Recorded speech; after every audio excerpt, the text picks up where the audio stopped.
To the 2023 ACC Women's Lacrosse Championship presented by Ally. From American Legion Memorial Stadium in Charlotte, it's the 9 seed Duke Blue Devils taking on the top-seeded Boston College Eagles. We've got a full day of lacrosse, the first of 4 quarterfinals, BC and Duke. Virginia, Notre Dame to follow, Syracuse, Virginia Tech, and North Carolina, Clemson.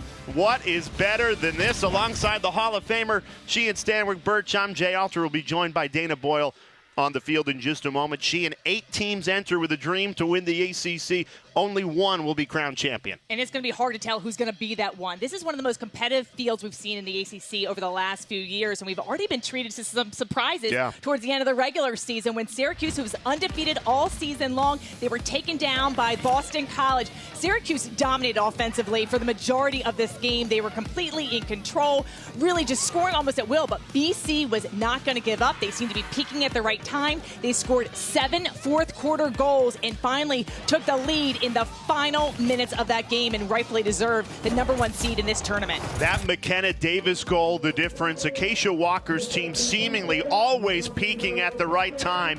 Boston College has been to the last 5 NCAA championship games, but Dana, they've never won the ACC.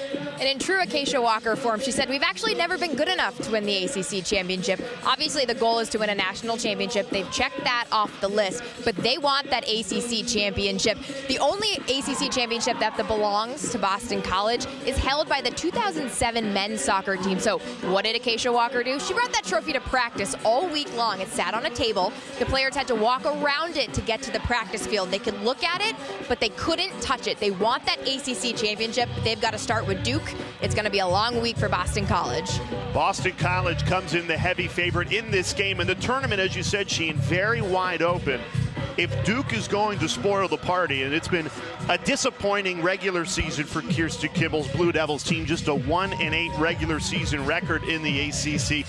What needs to happen? Well, one, it could have been dramatically different. They had 5 one-goal losses, so they could easily be looking at a 13-4 season. They've avenged one of those losses in the first round against Louisville. So today, it's all about draw control. You're looking at Maddie Jenner right there. Only had 2 draw controls in the regular season matchup against Boston College, where Boston College dominated the draw circle. Jenner has 180 draw controls on the season. Look for her. She needs to be a big factor in placing the ball and winning possession. So if Duke is going to pull the upset to start this quarterfinal Wednesday, it all starts at the draw. And they've got the right draw taker, Maddie Jenner, the all-time leader in the history of this sport in draw control wins. 14 in blue, and she'll be going against Ryan Smith for Boston College, 18 in white. Maddie Jenner has had a storied career for this Blue Devil team. The Blue Devils, they have to win this game for their season to advance. They would not be eligible for the NCAA tournament. So there's a lot on the line for these Duke graduating players. 8 teams come to Charlotte, all with the dream to win an ACC championship.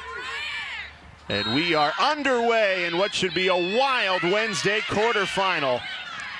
Full day of lacrosse, 4 games coming your way on ACC Network, and it starts with Boston College possession. The Eagles a 13-3 regular season. They started slow, but they've won 7 straight. Boston College hoping to ride that momentum through this week and all the way through May, Sheehan. I was really impressed with the comeback wins that they had against Notre Dame and Syracuse. Stayed composed, dug themselves out of pretty large deficits.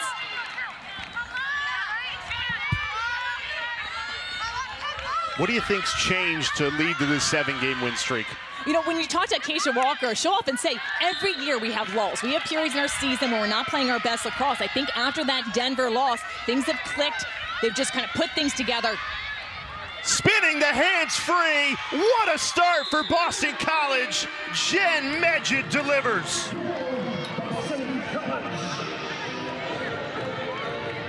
What a fantastic start for Boston College. They win the opening draw, and Jenn Medjid is a player that was really singled out by this Duke coaching staff. They do not want her to get hot. Excellent inside roll. This is textbook. Gets her defender top side, protection of the stick.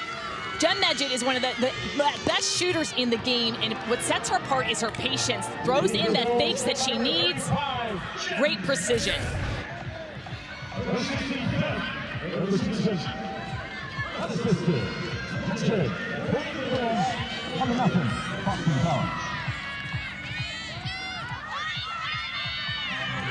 One minute in to our first of 4 quarterfinals of this ACC championship at the top seed Boston College.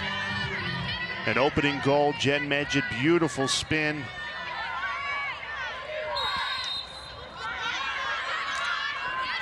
And Duke trying to pull the upset. We said draw controls would be a huge factor in this game for the Blue Devils. And they've started games very well.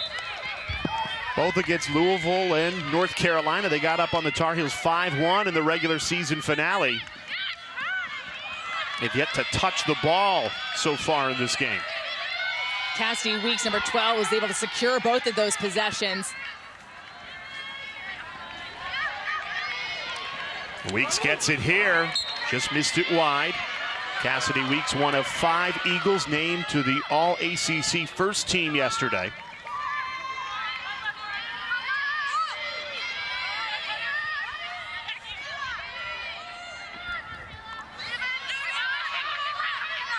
Sophia LaRose in goal for Duke. She's under 40% on the season. Duke would love to get an outstanding effort from her in between the pipes today.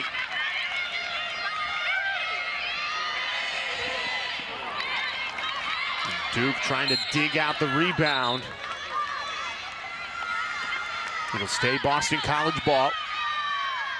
A lot of second chance opportunities on this offensive possession. Love the spacing that Boston College is creating, cutting through, creating lanes to go to goal.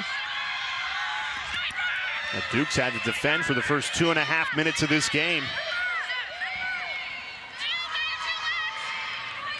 Here's McKenna Davis, who was the hero to win the 1 seed against Syracuse last Thursday.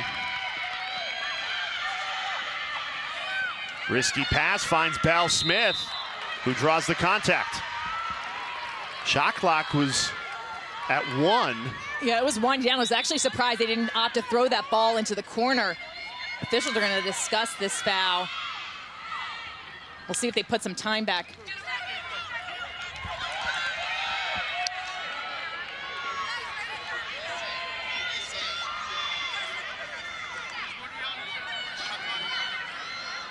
Looks like 2 seconds added back to the shot clock here, so plenty of time for Belle Smith on the 8-meter. One-on-one with LaRose.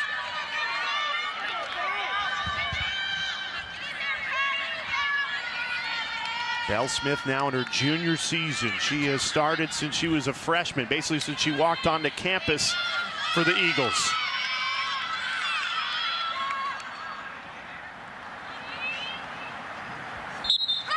Rears back, fires right at LaRose. Rebound still loose, and finally Duke corrals it. And they give it right away. After playing 3 minutes of defense, Duke finally touches the ball for the first time today and gives it right away. It was an excellent stop by LaRose. You have to take care of the ball. Credit BC for the pressure. But this is a very long defensive set. So what BC really wants to do is work the defense. They're tired. They've been on defense for about 3 minutes. And that's something Kirsten Kimmel wanted to avoid. It's really difficult to be in that defensive position for so long. You can't give Boston College 2-3 opportunities. They're going to put Jenn Medjid on the 8-meter. She was trying to spin her way to daylight.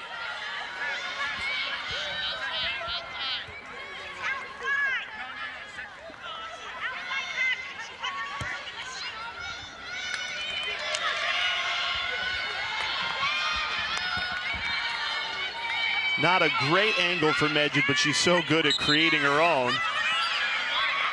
They're going to call a false start on Boston College. So Duke will get the lucky break and get possession. They need to take their time on the clear. And offense, even though they're going to be anxious to get the ball, you need to realize that the possession has been on your defensive end. Take the time, get everyone a touch, get people settled in. A long spell for Boston College offensively, and they come up empty. And Duke settles into their first attack of the game, facing the freshman Shea Dolce in goal. You know, a Duke team that, again, on paper, record-wise, disappointed in the regular season for their standard. But Dana, this offense, the last 2 games, they've shown glimpses. They have, and they're really veteran on the offense, Jay, but they get the possession, but they can't make the most of those opportunities. So Kirsten Campbell challenged them, when we get it on the offensive end, send something up, look for the best look, not necessarily that first shot. Bernstein got free inside, couldn't finish it. That was a beautiful look inside. Great pass, just hit the post.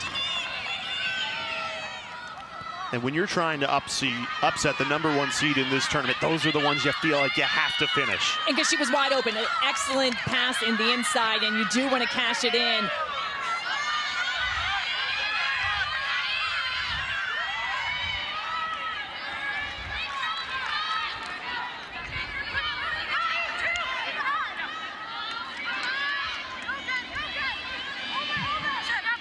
I think Boston College is really hard to defend because not only do they have excellent dodgers, they're very unselfish. They can thread the needle with the passing.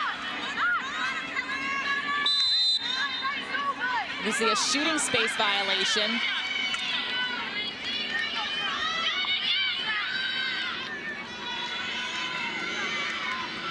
So Boston College, a false start in their first one. You have to wait for the official's whistle, so you want to make sure you time your movement off that 8-meter mark.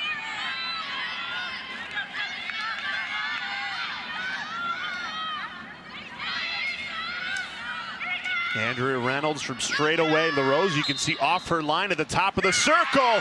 Reynolds fires it high. Boston College leads 2-0.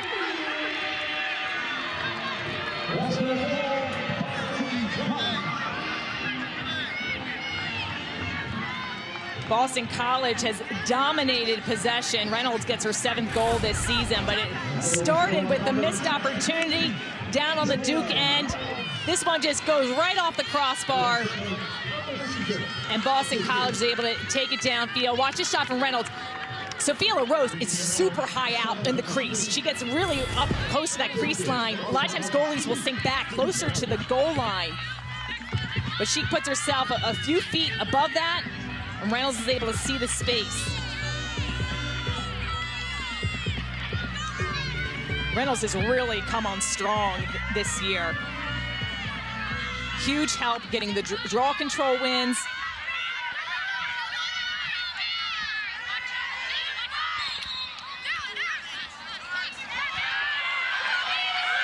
Much needed draw control win for Duke, their first of the game so far. When you say the draw controls are the key, what sort of percentage should Duke be aiming for? Well, Duke, because you have Maddie Jenner, I mean, you could almost get probably 80% of wow. it. She is 180 draw controls on the season. That's just to her. It's calculated differently than it is in the men's game. Whoever gets possession of the ball is the one that's credited with the draw win. So those are 180 just to her name.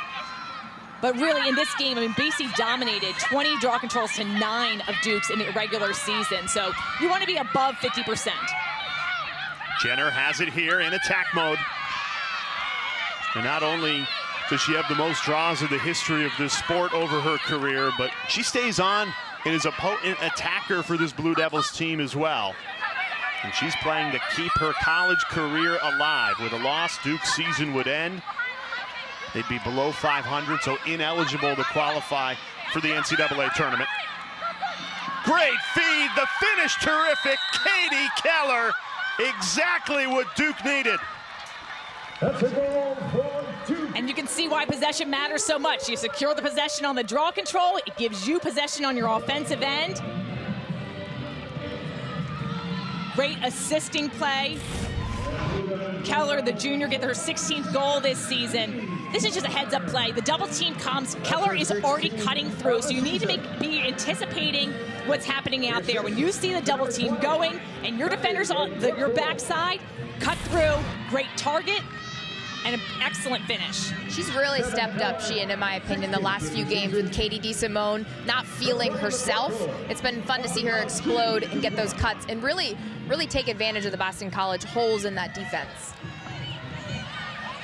And that's what they're going to need to do. Maddie McCorkle with the assist. Excellent vision.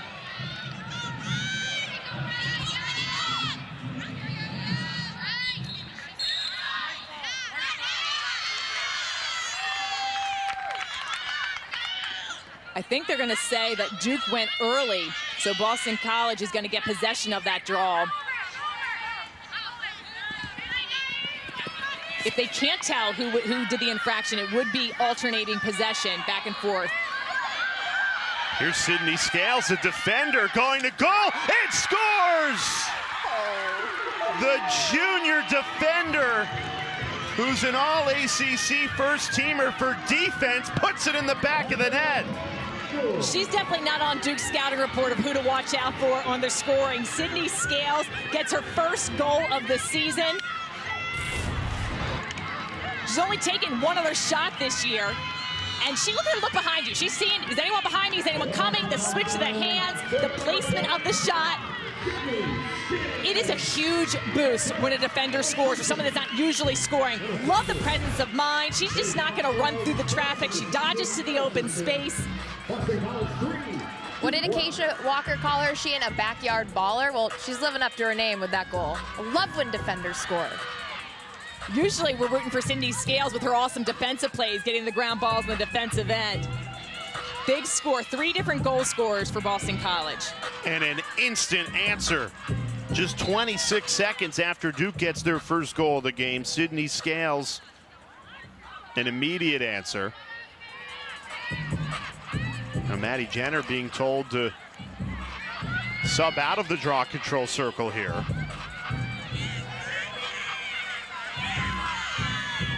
And the draw has so much importance. You know, you see the scoreboard, Boston College 3, Duke 1. The draws reflect that. Looks like Maddie Jenner's wiping her hand off.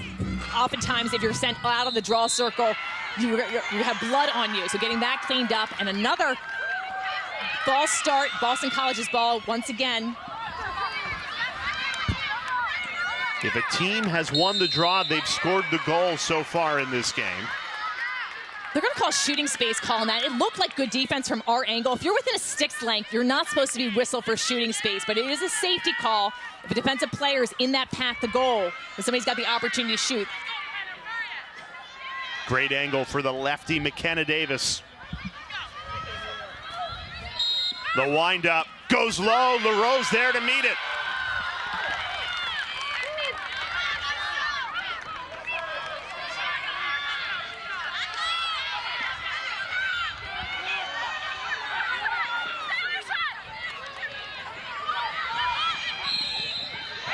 And Scales forces the turnover. That's what we're used to seeing out of 45 and white. She's got great footwork. Plenty of room for Davis, feeds it off. The finish, Kayla Martello. The turnover, then the goal. And Boston College showing why they're the top seed of this tournament. These are those momentum goals. Complete Boston College teamwork.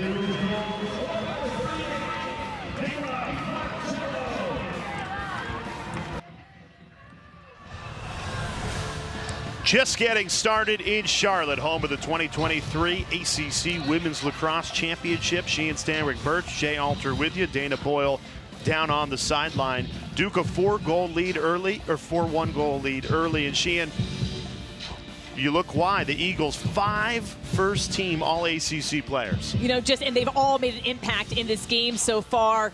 Whether it's the assisting plays, excellent turnovers, great looks, goal scoring. This Boston College team been in 5 national championship games, 5 straight ones, so much experience. And for Duke, only the one, and it's Maddie Jenner who's in the draw control circle right now. Dana, you were in the Duke huddle. It was really just back to fundamentals, Jay, on the defensive end. Point of emphasis, they did not like that Sydney Scales goal. They just got to work on their 1v1 and their positioning, and on the offensive end, they challenged the Duke attackers, don't stay so flat. That Katie Keller cut was a perfect example of that. We need depth. If you don't have the initial 1v1 rollout quick, hit the pass. Well, the way this game has gone so far, whoever has won the draw has scored the goal. Duke gets the draw. Can they cash in on it?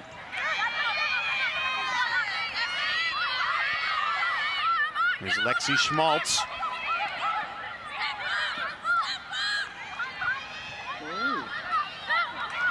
Good look, curling around the cage. Didn't go, though. Just needed one more step to increase the angle. Hunter Roman with a nice pickup.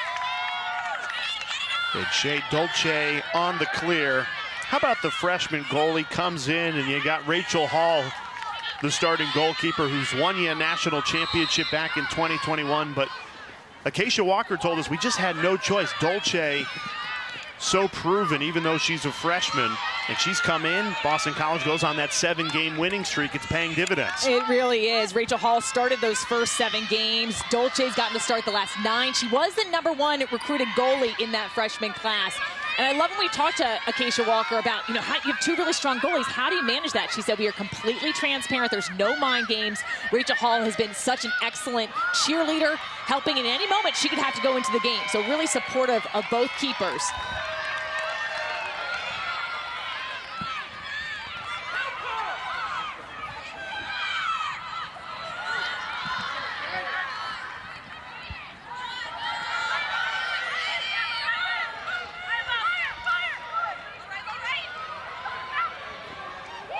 Dolce got that one with her foot.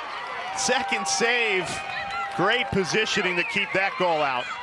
It's a really nice passing sequence. Katie DeSimone on the doorstep, and gotta love the kick save from Dolce. The transition game is huge, and when Boston College is attacking in transition, they are really dangerous.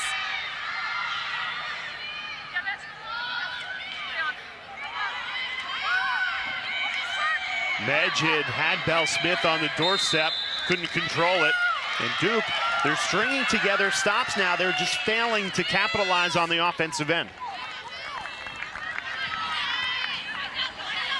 I think some of the shots we've seen from Duke, it's just that extra second. You get when you think you're wide open, you have that step.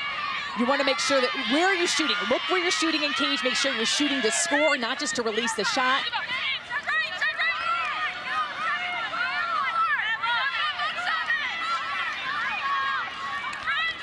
So as Duke tries to get all their personnel on the field, everyone in the right position, I think Boston College is doing a nice job with the sliding. Duke is going to need to create more space. They've got to cut through, make it easier, make the slides a little bit longer.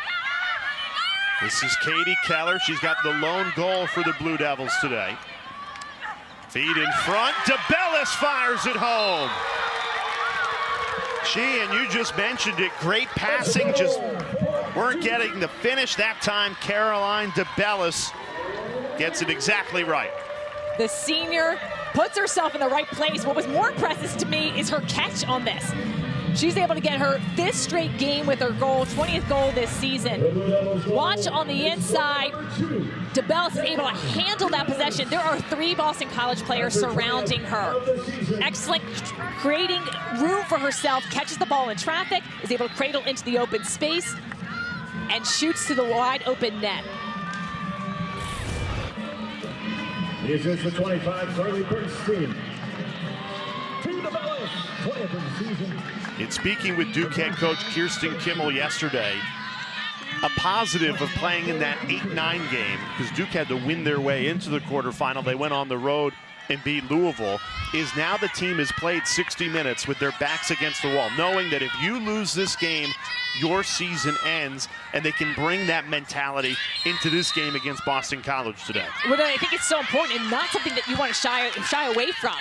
In that Louisville game, if they lost, their season is done. These great senior players and grad students, their career is over. So you've got to play with that emotion. She had to challenge them, even when they were in the 4th quarter. She said, we have 15 minutes. Do you want to continue the season, or is it going to be over? Really put them into pressure, and they were able to pull it out with a 1-goal win. And after a slow start, they've found a rhythm here, particularly on the defensive end. They've caused 4 turnovers in this opening quarter. Both goals have been assisted, passes inside the 8-meter.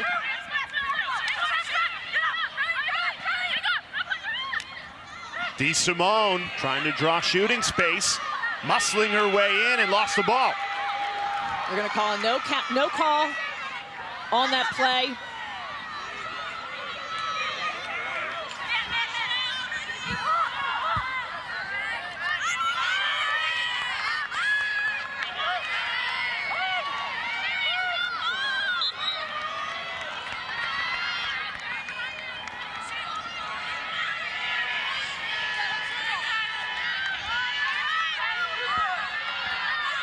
Boston College known as a transition team, and she and Duke's transition defense has been very dialed in this opening quarter. Transition defense doesn't get a lot of credit, but you want to be able to slow teams down. And so putting on the pressure, taking time to get into your offensive end. Reynolds has a step, whizzed it wide.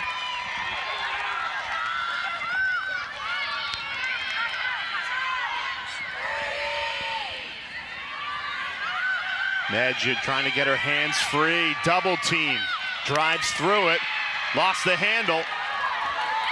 Courtney Weeks there to save it for Boston College. And a foul called. 15 seconds left on the shot clock. Here's an opportunity for the Eagles. Duke's gonna be whistled for the body foul, the check across the body. McKenna Davis on that hanging hash mark. Looks like she's set up to pass, but she could weasel her way inside the 8-meter. Does pass out of it. Not much time for Boston College. 10 seconds on the shot clock, but that's all they needed. McKenna Davis, a brilliant pass, finds Belle Smith for the finish. Boston College goal.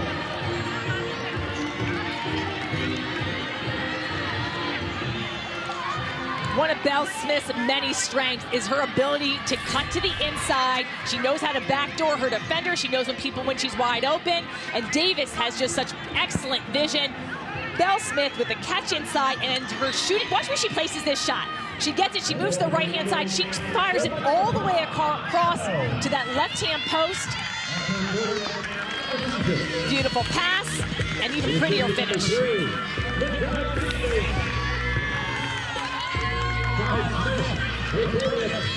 Two all-ACC first-teamers connecting, Davis to Smith.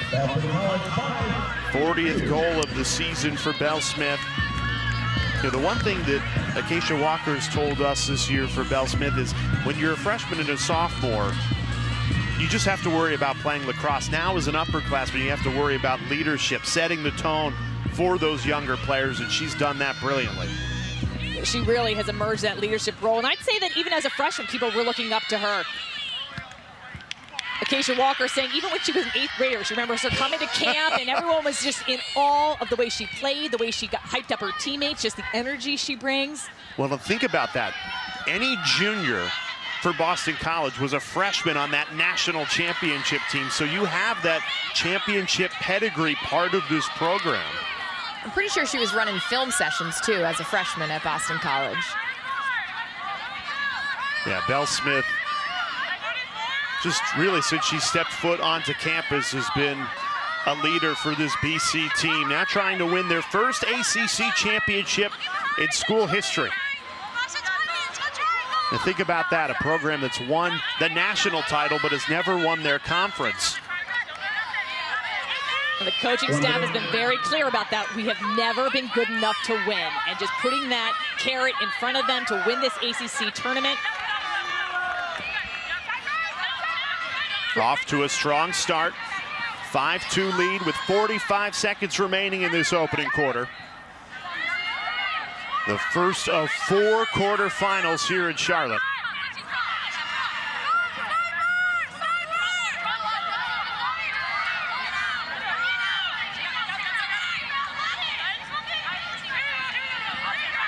Taking a long time for Duke to get this offensive set working, trying to manage the clock. Shot clock under 10. Greco has to make something happen.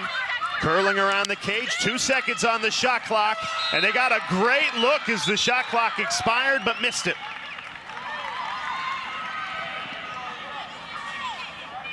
And Boston College, smart move, just opt to hold on to the ball, don't force it, don't race to turnover. At the end of the first quarter of play, Boston College 5. Boston College, the top seed in this tournament, a 5-2 lead.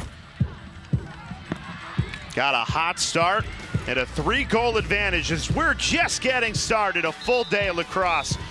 Welcome back to Charlotte, where Boston College has the 5-2 lead over Duke. Sydney Scales, who's been credited that she runs a show on settled defense, but she's showing she can score as well. Fighting through the traffic, getting the opening here. She's able to cause a turnover. She's looking for space. This time she's going to dish it out in a great passing transition play. Beautiful pinpoint pass from Davis to Kayla Martello with the score. And that's all just in the opening 15 minutes of this game. Sydney Scales, who was named to the All-ACC first team yesterday, one of 5 Eagles to make that list. It's tough, I think, for a defender to stand out in such a big way, particularly in the first quarter. But when you're a leader, when you're an All-ACC first teamer, and you're playing in the ACC championship, you want to make that instant impact. You want to, and as a defender, really to make a wave, you need to be disruptive and make some big-time plays like Scales just did. You look at our ACC Women's Lacrosse Championship bracket presented by Ally. So Duke, the 9 seed, trying to pull the upset, and then still to come today, Virginia, Notre Dame, Syracuse, Virginia Tech, North Carolina, and Clemson. Which of those 3 remaining games are you looking forward to most? I'd have to say the 4-5 seed, which, typically when we look at a tournament, that's always a great matchup. But Virginia, Notre Dame, Virginia had the regular season win. And one of the things I love about the ACC tournament is all these teams have met in the regular season. So they have a little taste of what they're about to see, but so much has changed. I think we're in for a really exciting day. For me, you've got North Carolina, who has won this championship for 6 straight years, against a first-year program in Clemson. And Clemson, they are a first-year program. Allison Kolick has done a great job. They've really had a good schedule, coming up with some key ACC victories, but they have 20 transfers on their roster. So even though they're a first-year program, a lot of veteran experience. UNC had the edge in the regular season, but everyone likes being the underdog. There's something about that. With nothing to lose on the line, playing for your postseason hopes.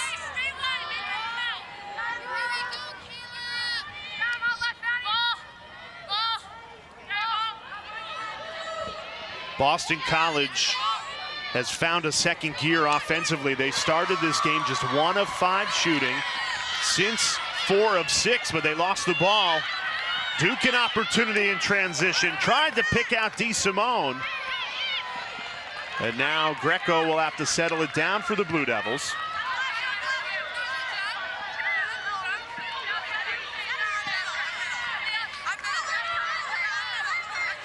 Maddie Jenner, when you give her time and room, her ability to get to cage is impressive. We haven't been able to see her dodging ability today in this game. I think they should call some plays for her, let her go to work.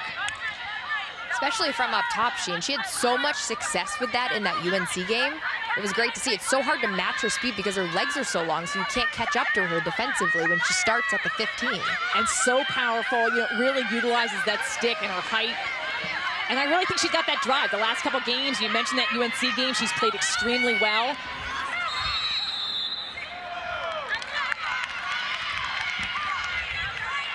We're going to take a look at this foul. It's going to be on Boston College. And even though Hunter Roman falls to the turf there, they're going to whistle her with the foul for the push against the body.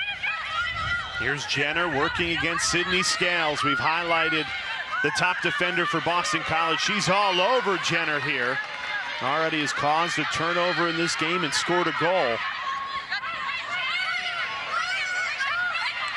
15 seconds on the shot clock.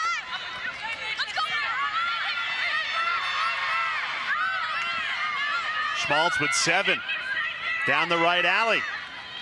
Had to shoot, but didn't really get a good angle at it. And that's a shot clock violation.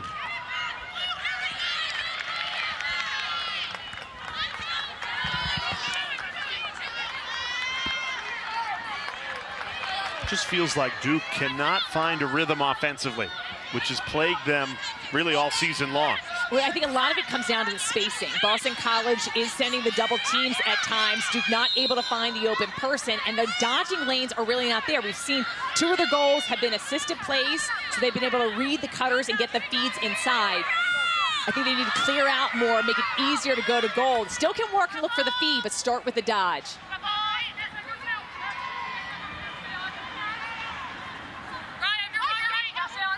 Watch at Boston College when they go to cage. Oftentimes, 2 cutters will cut through to give that person a strong side-weight path to goal, creating space.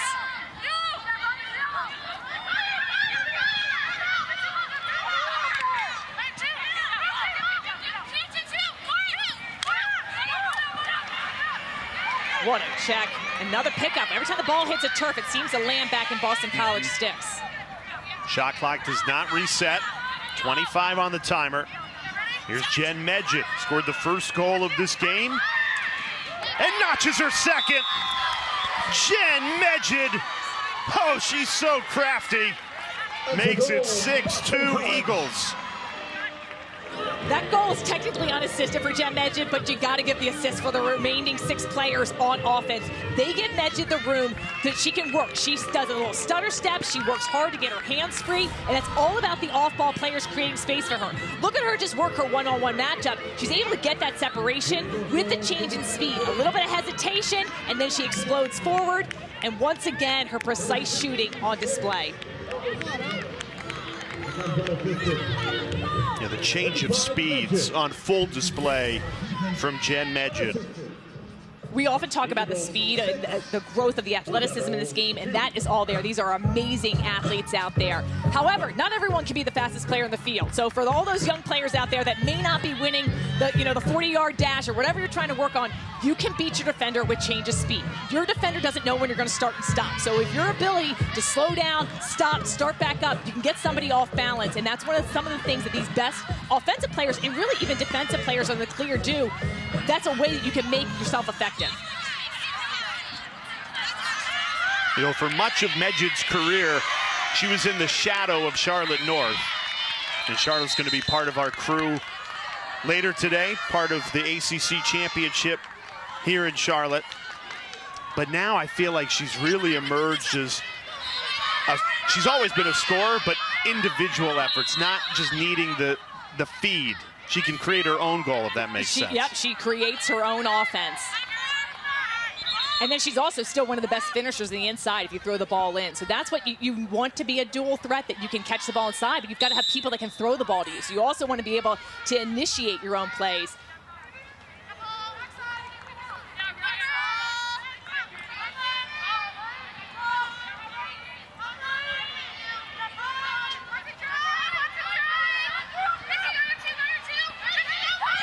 Cassidy Weeks. LaRose got a piece of it, but couldn't keep it out.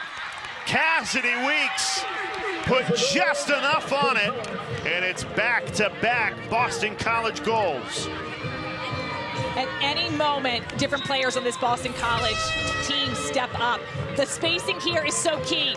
Cassidy Weeks, she's able to get through, get to the 8-meter. The double team is not there, and that's, again, the off-ball cutters doing their job, creating that dodging lane. And she's able to get to the center of the field. You want to, as an offensive player, you want to increase your angle, get to the center of the field. Look at all that room that she has to generate the power of the shot. And LaRose, with a piece of it, was not able to save that one. Timeout, Duke. The top seed, Boston College, starting to separate themselves. A 5-goal lead with 10:30 left in the second quarter. First of 4 quarterfinal games here at the ACC Championship. Boston College, a 7-2 lead. The Eagles have scored on their last 3 shots. How is it feeling down on that BC sideline, Dana Boyle? It's pretty passionate, Jay, and you wouldn't think that they had back-to-back goals with Medjid and Cassidy Weeks because Acacia Walker was challenging her attack. You need to handle the pressure better. She's not going to settle for anything other than excellence. Always pushing her team. I love it. You know, it's so fascinating. You get an inside look of the psyche of a coach in a tournament like this, and we've dealt with Acacia Walker over the last few seasons. She somehow always convinces her team that they're the underdog. Yes, which is, I think, a good spot to be in, and they really thrive in that role. They want to be the hunter. Even when they were the #1 seed in this tournament, I'm sure she's telling them, we've never been able to do this. We know she's been telling it. That's what she said to us. We've never been good enough to win this ACC tournament. But you love how coaches, I mean, they really read the team emotion. So perhaps she's just trying to challenge them to play to excellence.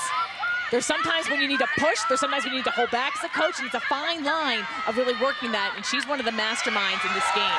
Belle Smith picking the pocket. Now, Belle Smith, a two-way midfielder for this Boston College team, which means you play both offense and defense. We probably don't talk about her defense enough.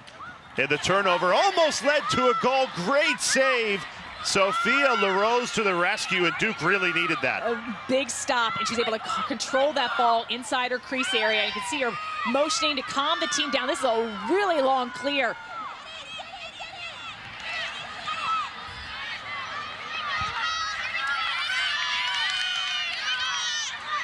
Duke is desperate for some momentum in this game. Down by 5. Sometimes a big goalie save followed by a goal on the other end can be the shot in the arm you need. And look at the spacing right now from Duke. So I think they've made some adjustments. You can see some overloading play, creating a path. DeSimone, they call her in the crease. That's twice today. DeSimone has drawn some contact, no call. And that can be frustrating as an offensive player when you don't think things are going your way.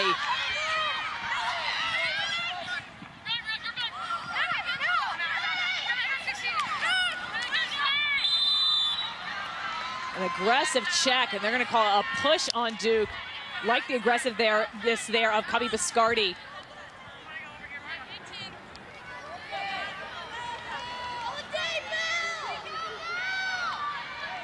BC 1 for 3 on their 8-meter opportunities. Smart move not to opt on that hanging hash mark. Can be tough to get a good look on cage.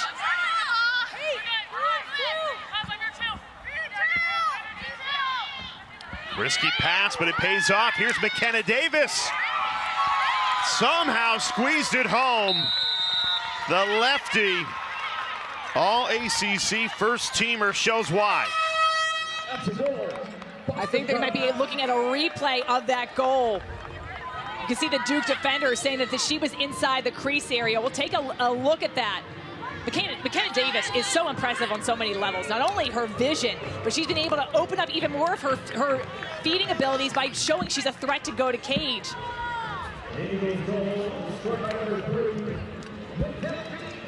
Davis, who scored the game winner in the regular season finale against Syracuse to earn the #1 seed. Let's take a look. Does she is contact made to force her into that crease area? Was she pushed? Let's take a look here. You're not able to enter into that crease area on a shot or even after a shot. Does the leg of the Duke defender push her in? We saw a similar replay in the UNC Syracuse game. And the officials reviewed the goal and said no goal. Said no goal. And when you look at the rule book, you're not able to enter the crease. Your stick can go into the follow through, but your foot is not able to step on that crease circle, or you're not able to enter into the goal. And a lot of times we have seen officials allow goals once a goal goes in the back of the net and just players run through in celebration. But oftentimes you'll see attackers or offensive players just tiptoe that right around that crease line, not wanting to enter into it at any moment. You said when you were growing up, the coaches would say, pretend that it's like a sphere. If you go in it, they're gonna wave the goal off.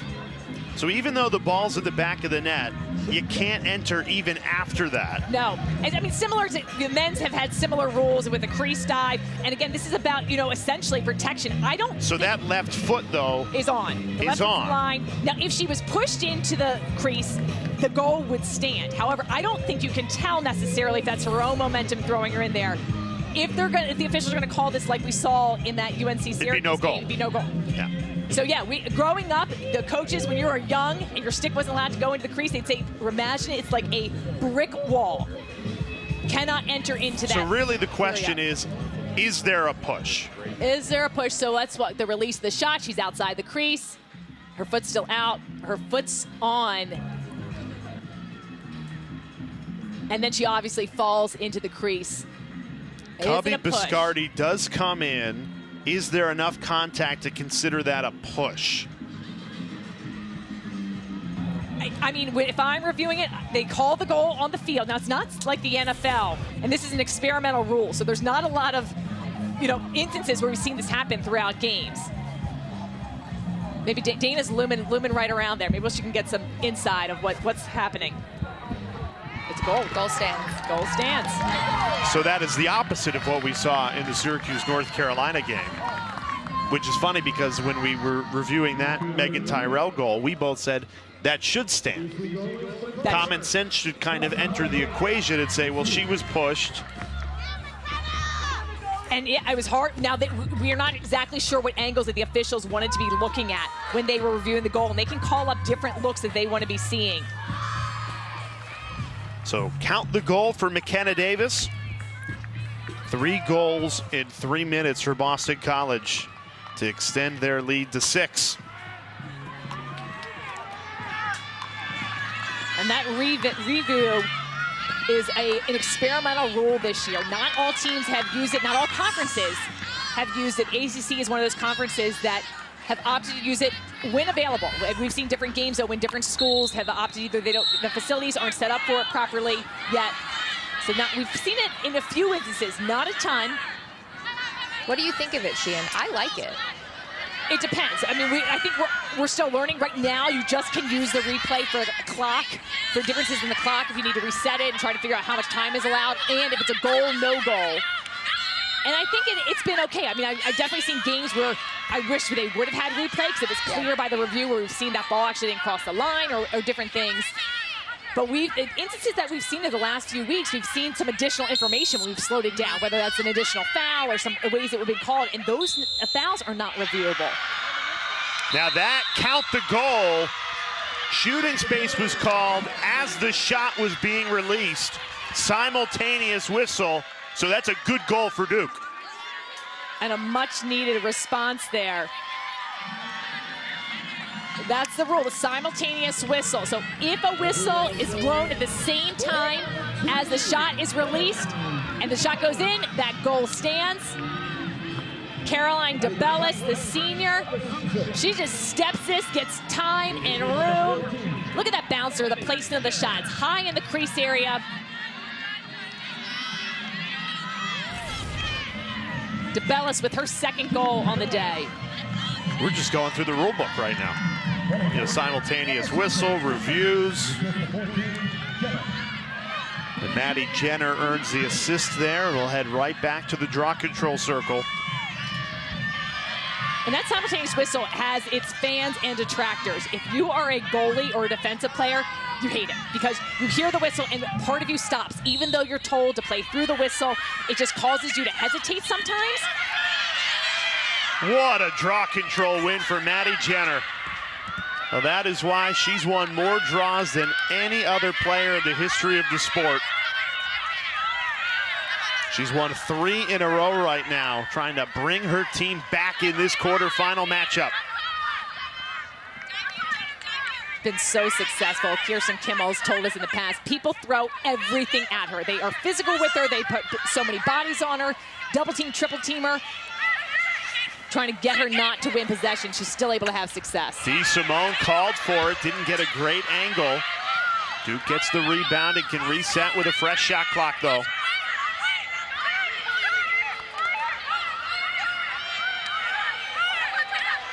And because of the draw and Maddie Jenner, Duke is never out of a game.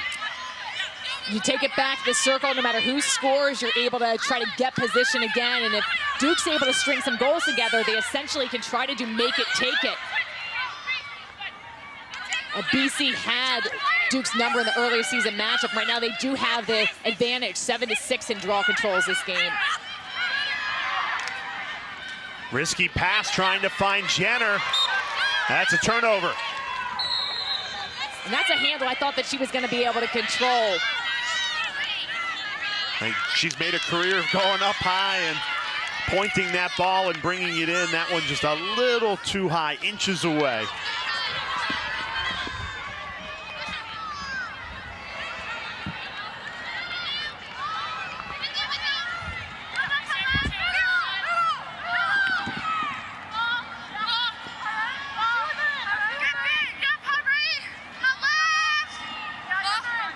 Boston College usually likes to run, initiate attack early. Feels like they made a conscious effort to be really patient on the offensive end today. Which I think is good, especially if you want to make it this entire week. You need to be smart with a lot of your possessions. So I think if they don't have numbers, then they have to set things up Martello, a bouncer on the run. Kayla Martello makes it 9-3 Boston College. BC coach Acacia Walker telling us that Kayla Martello has been on a mission all year. 47th goal this season. She's really taken a bigger role on the offense this season. And again, I love the ability for just the double team not to come. Off-ball players doing their job. And once a slide is able to try to make contact, Martello releases that shot. The offense really feeling things and shooting in different ways, whether it's the high bouncers on the crease, shooting to the pipes. They're going to make a goalie change. So Madison Drebbing, the freshman, now in goal for Duke, replacing Sophia LaRose. And when your season is on the line and the Blue Devils, if they lose, their season is over.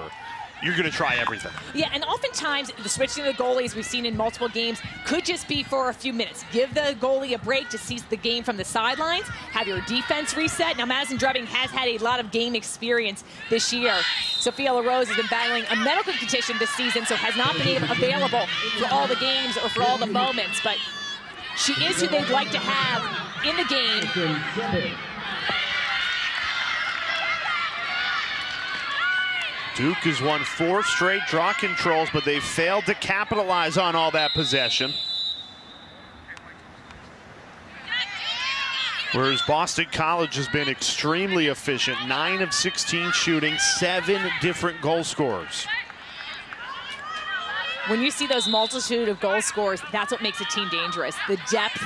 Boston College and Syracuse are 2 of the teams that really come to mind to me in this ACC field that have so many players that can step up and score.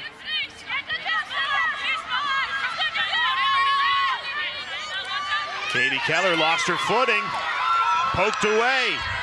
Here comes Boston College. What a play for Cassidy Weeks.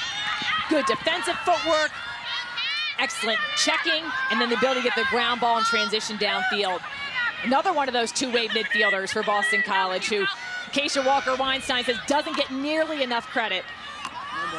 And she's called Cassidy Weeks the most underrated midfielder of all time. ACC first teamer alongside Belle Smith in the midfield. Both Smith and Weeks go both ways for this Boston College team. Here's Jenn Medjid. Burst of speed. Couldn't get the hands free and lost it. Excellent takeaway by Kay Conway. And now here comes the Blue Devils in transition. Duke has numbers. Can they pick the right pass? Jenner caught in her stick before she could deliver it to Katie Keller, and now Duke has to settle it down. And Sheehan, you hit the nail on the head. You play a little bit differently in front of a new keeper. Drebbing's coming in cold off the sidelines, and you can see it in that last defensive possession for Duke.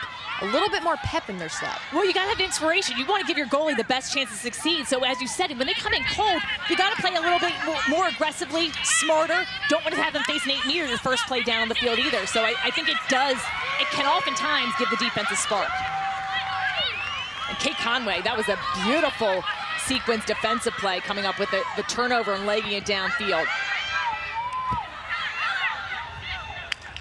When Duke has scored, it's been from in close. The Blue Devils find another. McCorkle. Big boost for the Blue Devils right before halftime. Look at this double team on Jenn Medjid. Kate Conway's able to handle that ball. Excellent ground ball. She doesn't stop her feet. Look at the stride. Just completely a one-woman clear. And then a just beautiful pass. Katie Keller with the feed inside to McCorkle.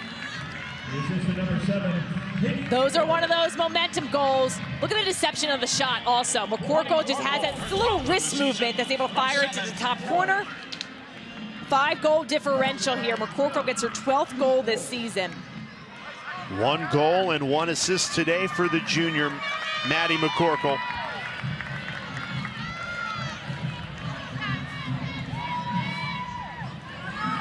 Well, and that goalie change for Duke may be a momentum shifter right before the end of the second quarter. And the Blue Devils have won 4 straight draw controls.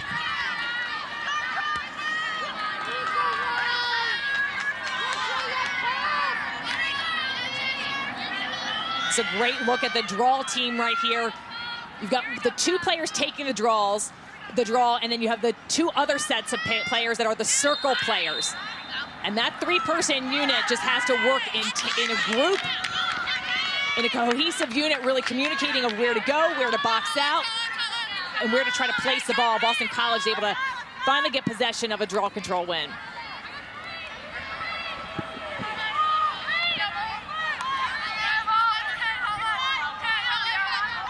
So Duke opting to really mark Jenn Medjid tightly. Number 35 in white, right above the 8-meter. They're trying to limit her touches. They did not want her to get hot. That's already been done, and now trying to limit the ball in her stick. Belle Smith with room, draw shooting space.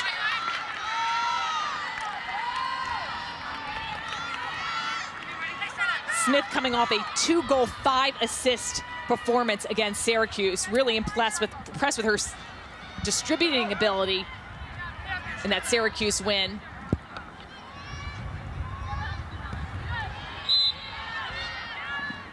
Drabbing her first save since coming in. The freshman thrown into the fire here in the ACC Championship quarterfinal. Great save to deny Smith on the 8-meter.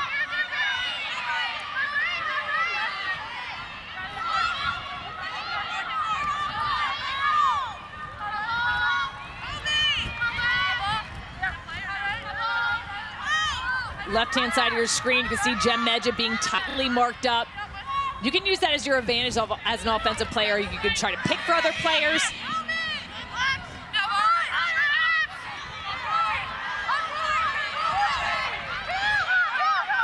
Shot clock down to 20. McKenna Davis, great feed, picked out Courtney Weeks, who couldn't finish it. Now 10 seconds left on the shot clock. Boston College has to hurry. It was a foul. You saw the push kind of in the back area. Well, they spent all possession making sure Medjid didn't get a touch. She had a chance, but turns it over. Duke with time here, under a minute, but plenty of time to go full field and score.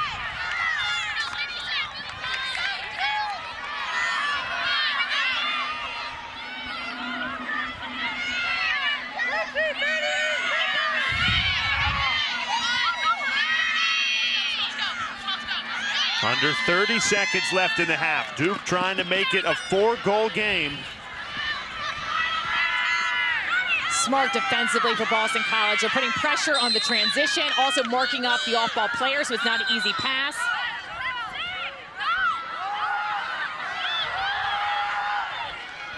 Well, Duke needs to go. Under 10 seconds now. Blue Devils in attack mode, trying to find something at the end of the half. Missed it wide, and Boston College will go into halftime with a 9-4 lead.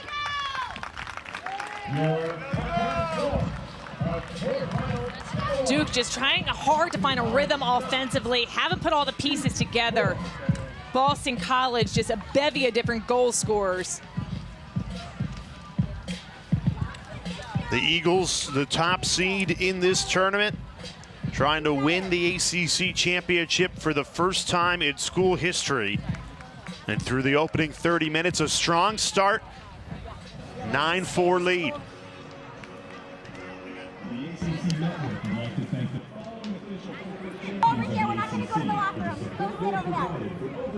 And let's check in with Dana Boyle, who's with Boston College head coach Acacia Walker. Thanks, Jay. Acacia, you said defense. It was a defense week. How would you assess that defensive performance in the first half? I thought it was good. I just think we need to be sliding way more on a string. First and second slides are a little late, and for a team that has, the skill like Duke and the passing ability, we can't be late. But again, I'm also very proud of their 1v1 defense, and I think collectively they're doing a good job. I think we can always be better. You were pretty vocal with your offense, challenging them to be better. What more do you want to see from them with Jenn Medjid being in the face guard? Yeah, that doesn't count anybody out. I think we're just not moving the ball very well, and we're standing a little bit stagnant. Again, can't be stagnant against this defense. And I just want them to play at our level, play at a high level, and play BC lacrosse. Thanks, Coach. Thank you. Acacia Walker and Boston College, the top team in this tournament, the #1 seed, and they're off to a great start. 9-4 lead at the half. Back to the ACC Women's Lacrosse Championship presented by Ally. Boston College, the top seed of this tournament. So far, so good for the Eagles. A 9-4 lead over 9-seeded Duke at the half. Virginia, Notre Dame, Syracuse, Virginia Tech, and North Carolina and Clemson still to come. Hi, everybody. Alongside Sheehan Stanwick, Birch, Jay Alter with you. And Sheehan, through that first half, you saw it. Boston College, the top seed of this tournament, for good reason, and they can score. 7 different goal scorers on those 9 goals. Yeah, really offensively, they're finding the seams, they're distributing the ball well, everyone getting in on the action. Sydney Scales gets her first goal this season, the star defender for the Eagles. She's able to weave her way through traffic with a huge momentum goal, and this is a beautiful passing display. McKenna Davis, the leading assister on the team, finds Belle Smith striking through the middle, and Jenn Medjid, she's been on a tear. Duke has tried to lock her off. How about Shea Dolce? She is playing lights out. She is the difference maker in this game, really stifling the Duke offense, holding them to 4 goals in the half. I love her play. She's just a freshman, and she's showing up in such big games. And I spoke to Kirsten Kimmel at the half, and she made it very clear that we need to move Shea Dolce on the line. We have to take better shots, and we have to stick to our sets, and we have to move our personnel on offense. We're making it just a little bit too easy for the BC defense. And you saw in some of those Dolce saves, she was just really hugging the post very tightly, and Duke wasn't trying to shoot around her. She does not look like a freshman out there, Dana, though. Just such confidence and poise. And you need that as a goalie. I think you got to have that attitude. You got to bring your own juice back there. You're all by yourself at times, out on an island. Got to reset that quick reset. We spent time with a lot of goalies, and you know, they always will say, like, you have to forget any goal scored on you, that next play mentality. Got to wipe the slate clean. Sheehan, you've always said, though, this time of the year, you can't use freshmen as an excuse. It still is impressive, but no, at this point of the year, you've got to be playing like you're an upperclassman. If you're a freshman that's getting a lot of time, you have been battle-tested. You cannot hide underneath that title, and the players that we're seeing have not been doing that. They entered Division I strong out of high school and really haven't taken a lot of time to adjust. But at this point in the season, they're playing like upperclassmen. This is a great start for Duke. Exactly what they needed coming out of halftime. Now their season is on the line, trailing by 5. If Duke loses this game, season over. And that's been reiterated to this entire Duke team. 60 minutes today, they have to win to advance. One of the criteria to get into the NCAA tournament, if you don't win the automatic bid of your conference, is you have to be above 500. Duke comes into this game 8-9. They've had 5 one-goal losses. But this is a must-win game for them. Maddie Jenner, one-on-one with Sydney Scales. Scales all over Jenner. Jenner's just not been able to penetrate. Sydney Scales really getting down low, has a lower center of gravity, and just been playing excellent one-on-one defense. Here's Katie DeSimone on the run. Draws the foul. DeSimone, the leading goal scorer for this Blue Devil team, just has had a hard time going to cage, but she goes hard. This time's able to draw the foul. This is the first free position of the game for Duke. DeSimone named to the All-ACC second team yesterday. Leading goal scorer on the season for the Blue Devils. One-on-one with the freshman Dolce. Look at the stance that Dolce has. Legs really spread apart, taking up a lot of room in cage. DeSimone missed it wide. Tried to perfectly place it. Duke's able to get the rebound or get the ground ball behind the cage. I would have liked DeSimone to take that in a little bit. Dolce taking up a lot of room. It was hard to see the space that you wanted to shoot at, but take her in, get her to move.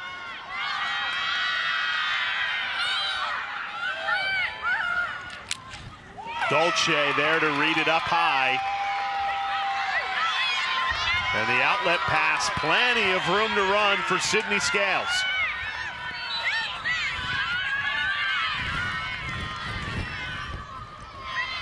Thought Scales might have gone for a second goal. I was hoping so. Scored in that first half, her first goal of the season, the first team All-ACC defender. There's a great pass from Davis.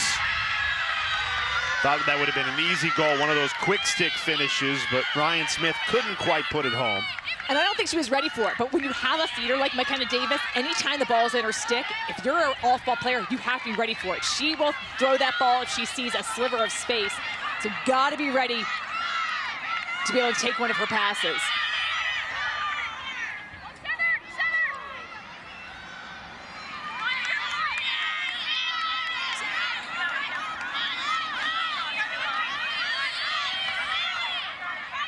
Duke is starting to get the stops they need defensively. They're just failing to capitalize on the offensive end. What needs to change, Sheehan? We need just the shots connect. Your leading goal scorer, Dee Simone's had some chances, just 3 shots in the day. She hasn't been able to connect. The Dodgers, they've not been able to create this space and really not been able to penetrate one-on-one. But if they can start just getting ahead of steam, drawing some fouls. There's a lot of standing and watching right now for Duke offensively. The Sydney Scales in on the scene. Boston College, another caused turnover. Sophia Taglick, excellent takeaway.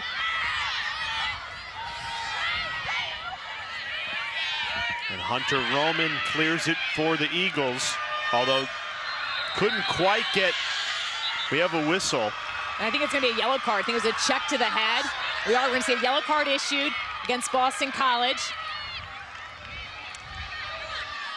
So this is a big win. Not only does Olivia Carter come up with a turnover, she also draws the yellow card. We watch this excellently timed double team. Carter gets the ball. Hunter Roman goes across the head to the check and is able to get, if you get into that head or neck area, and you can see her get that shoulder, that'll be an automatic yellow card. It is a 2-minute penalty. It is releasable on an opposing team's score. And that's just a frustration foul.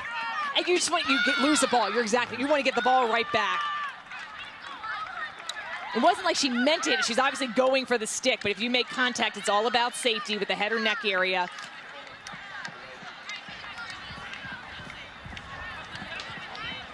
There's a timeout, Boston College. There's no foul on the play. And Boston College taking a timeout.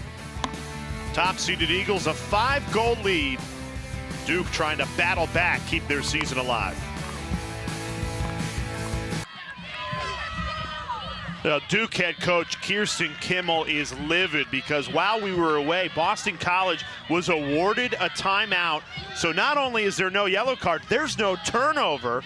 When we left you, it was Duke ball, player up. Now Duke's on defense, and Boston College got the ball full strength. What a swing. This is when I'd like to see the replay happen because this doesn't make sense to me. We definitely saw the contact happen. Whether if the timeout was called beforehand, I get how that would stay Boston College ball technically. However, with the yellow card, there was contact made. I think that should be a yellow card awarded to Boston College, and then it would be Duke's possession, even if it happened after the whistle. What the officials were trying to say was the timeout was taken when Roman still had possession, so the timeout should have been awarded right then and there, so what happens after doesn't matter. Well, then I guess I get the possession call then. I still think the yellow card should have been issued, even if it wasn't after the timeout because the contact's made. Dana, it seemed like it got pretty heated between Kimmel and the officials there. That's a nice way to put it. Initially, I wasn't quite sure because I'm on the other end, but I got closer to the officials. I agree with Sheehan. She got hit in the head.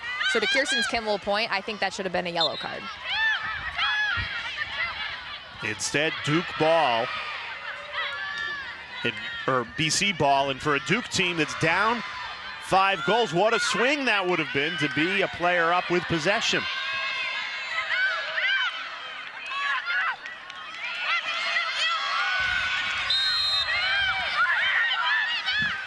Tight feed inside. Weeks couldn't finish it at the end of the shot clock, so that's a violation.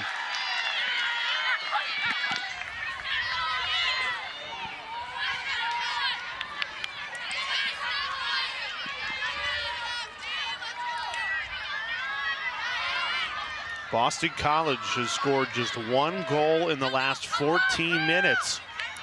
So you think that would be an opportunity for Duke to claw back in this game, but they just can't seem to cash in on the offensive end.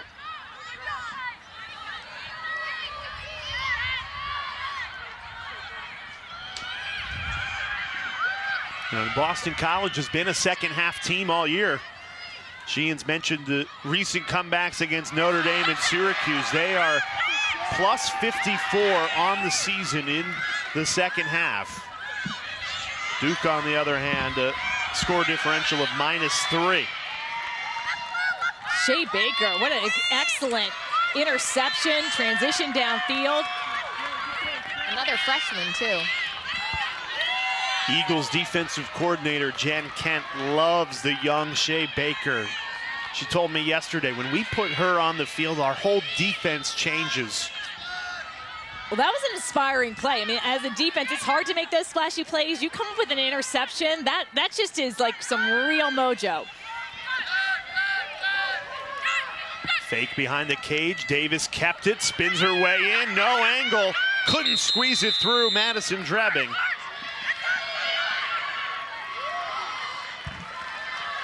And once again, Duke's defense gets the stop. Now 15 minutes with only 1 goal for Boston College.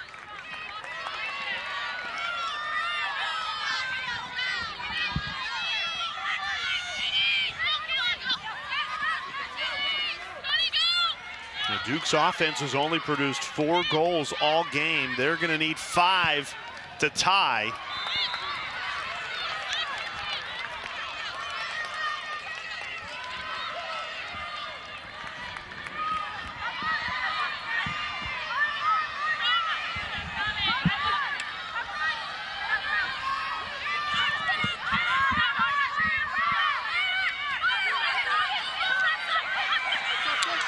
We have yet to see a goal from either team in this third quarter. Maddie Jenner finally breaks free.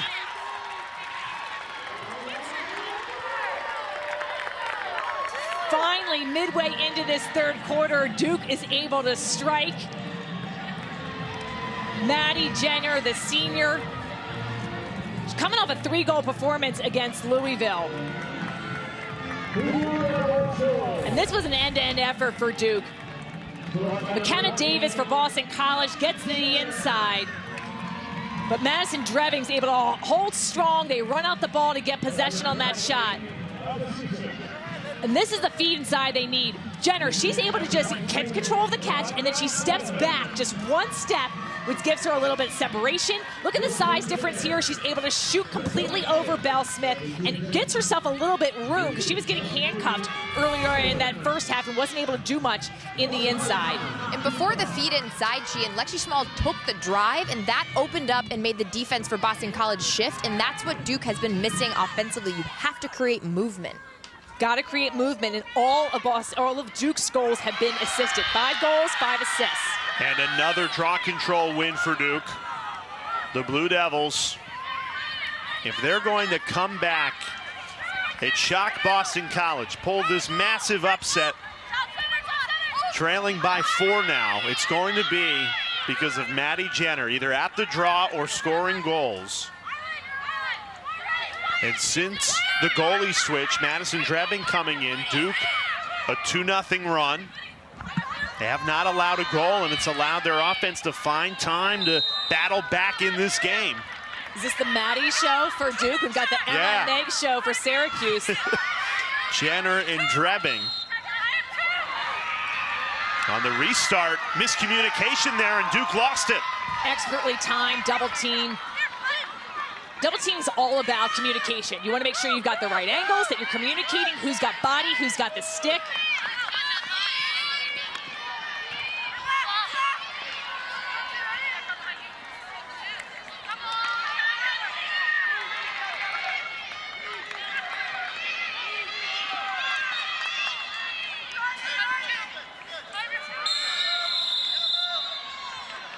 You see a whole call off that ball. Jenn Medjid with possession of the ball, but the foul was off ball. This is going to be Annabelle Hasselbeck, number 4, is going to have possession of the ball. Now, if you were watching at halftime, a great feature ran about the Hasselbeck family. So Annabelle, part of Boston College royalty, both her parents playing Division I sports for BC. And it went in! Duke got a piece of it, but Hasselbeck muscled it in through contact. Great goal at Boston College, doubling up Duke 10-5.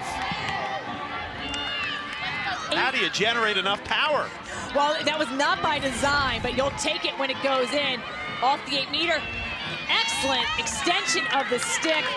Cubby Viscardi just tries to get a piece of it, but it makes it very tough for a goalie to stop when that just isn't what you're expecting in terms of the bounce of the ball. Goes right between the legs.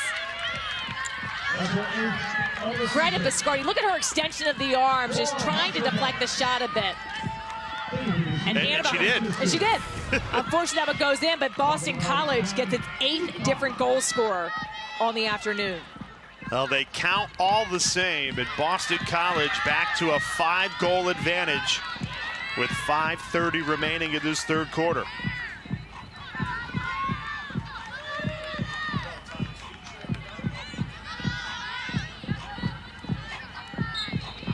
Now that's the first goal for Boston College in more than 15 minutes.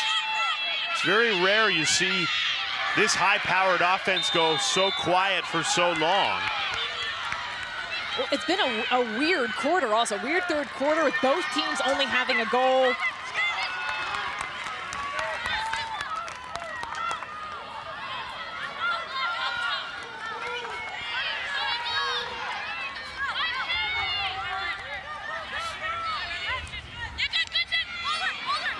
Here's Carrie Neese trying to wiggle her way out of trouble.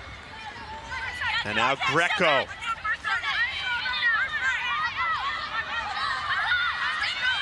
Duke has had plenty of possession in this third quarter, but mistake after mistake piling up.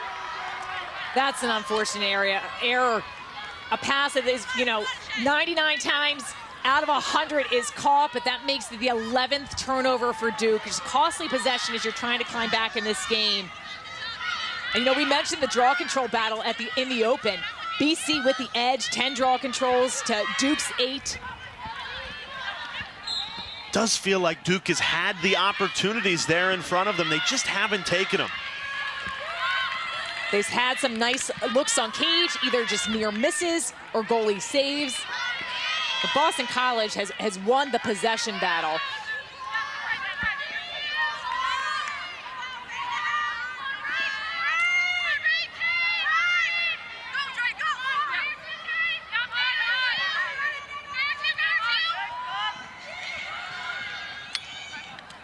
Settled down with Davis. Put too much on that pass, but Martello keeps possession for Boston College. Shot clock under 30.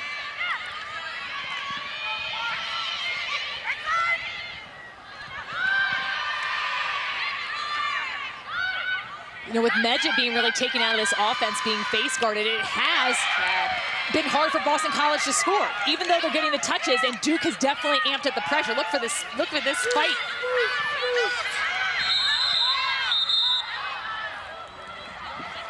Now we're getting a yellow card. And with 3 seconds left on the shot clock, Duke commits a yellow card, so the shot clock will be reset, and Boston College will go player up.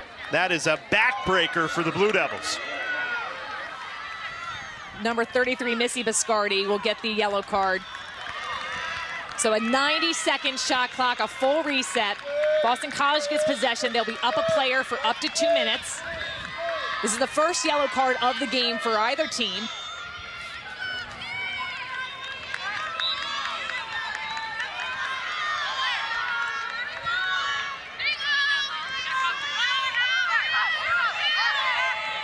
Playing a player down, they've released the face guard on Medjid. We'll see if she's able to get her hands free.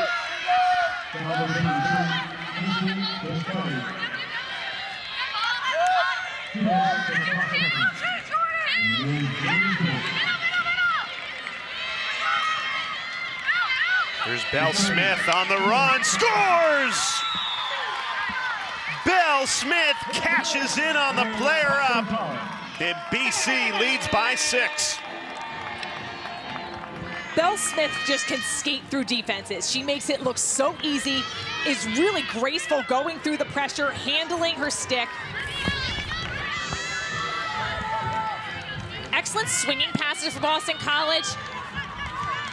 And Smith just knows exactly where the seam is, uses her explosiveness. Standout athlete in multiple sports in high school, basketball, volleyball, lacrosse. It's really her processing speed for me, Shia.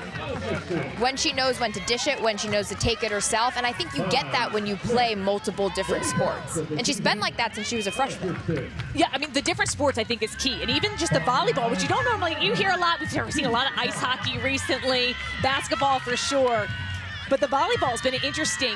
She was a libero, and you're not supposed to let the ball touch the ground, and you need to be everywhere on defense. And that's something that's akin to her game for lacrosse. She likes to be wherever the ball is. Really, it can read the plays. So I think the multi-sports is so really an important aspect of your development.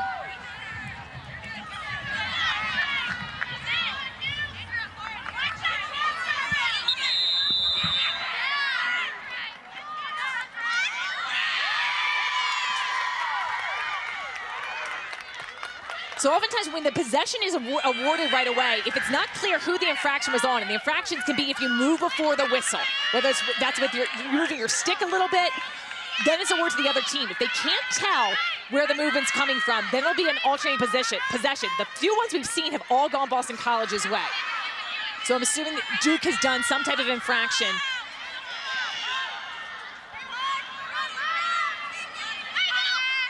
And after missing 5 straight shots, Boston College has connected on their last 2. Largest lead of the game for the Eagles. As the clock ticks under 2 minutes remaining in the third quarter, you get the feeling it's do or die time for Kirsten Kimmel's Duke team.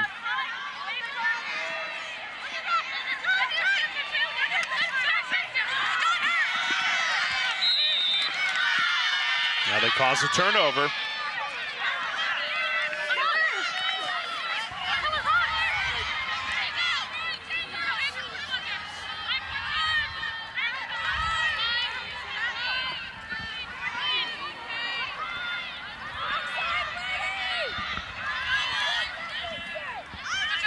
Feel like Duke needs to find a goal here at the end of the third quarter to give themselves a chance. Katie Keller can't connect. This is a really important possession to close out the third quarter.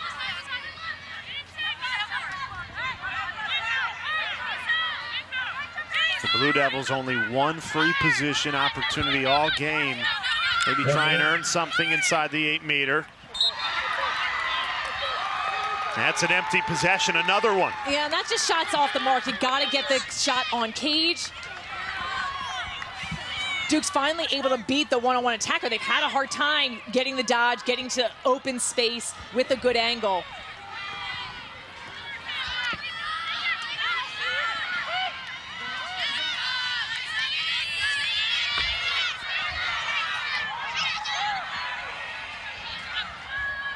Yeah, Duke has managed just 9 shots on goal, which means it's going to take a monumental comeback in this fourth quarter. 15 seconds remaining in the third. Boston College adds another. Courtney Weeks.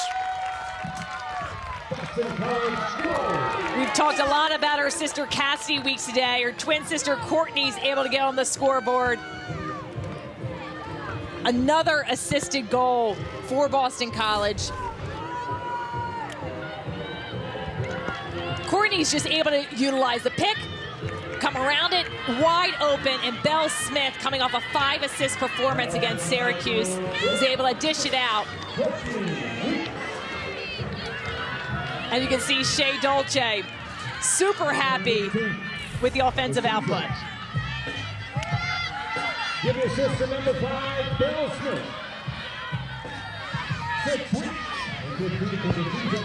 And by number 5. Boston College on a 3-0 scoring run, just as Duke had cut it to 4. What a response at the end of this third quarter from BC.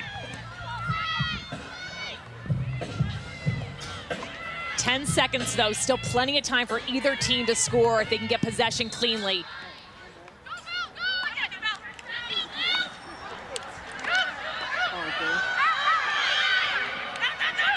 And Boston College just never got a handle on it. But no doubt the Eagles in the driver's seat, the top seed in this tournament, 1 quarter away from booking the first of 4 spots in our ACC semifinals. And a lot of fun things if you're looking at Boston College offense. And Belle Smith has been on a tear. 2 goals and 1 assist to her name. Her ability to get her stick free. She makes the stopping plays on defense and offense. And Jenn Medjid, her partner in crime, 2 goals to her name as well. Excellent finishability. Both those players on the first team of all ACC. Such huge stars and leaders for this Boston College team. Both named to that ACC first team yesterday. It was announced 2 of 5 Eagles players on that first team. Their head coach, Kayla Walker. You know, we said it at the beginning of the game, but it's worth repeating. Boston College on a mission this week. They've never won an ACC championship in program history. As a school, the Eagles have only 1 conference championship since they joined the ACC. That was all the way back in 2007 with men's soccer. So bringing the trophy back to Chestnut Hill is a big deal to this BC team. It's a big deal. They've been able to bring the national championship trophy back, which is absolutely amazing. But Dana told us at the start that they've had that men's soccer ACC championship trophy all week long in practice. They put it on a table. They weren't allowed to touch it. They had to walk around it. And Kayla Walker and her staff have told them, we've never been good enough to win this. And now they've got the #1 seed. They upset Syracuse, who was undefeated in the regular season. #1 seed the tournament. Can they make a whole week out of this?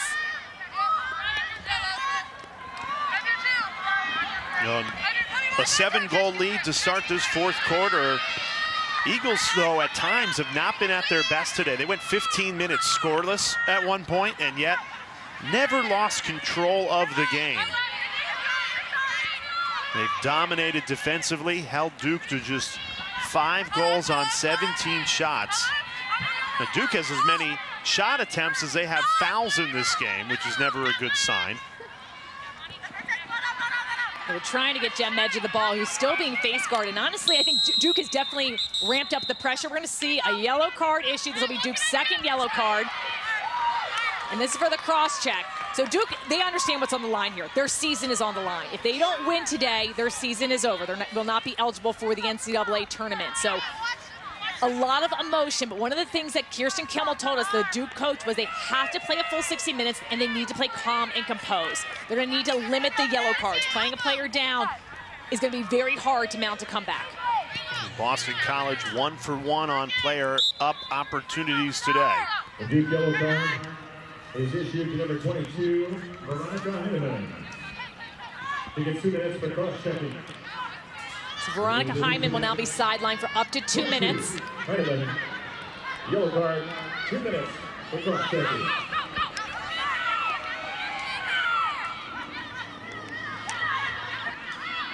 Look at the passing that Boston College has. That's how you beat a team when they are a woman up, move the ball well. They're able to draw the shooting space foul. Kayla Martello gets put on a great hash mark.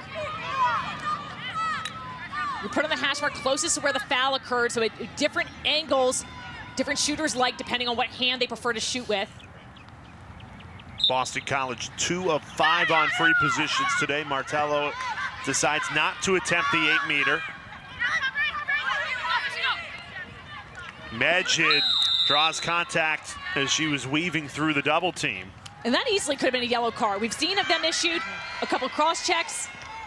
They're not going to award a yellow card on that. I think that could have been warranted as things are getting very aggressive. Watch Medjid go in here and the extension of the arms and push.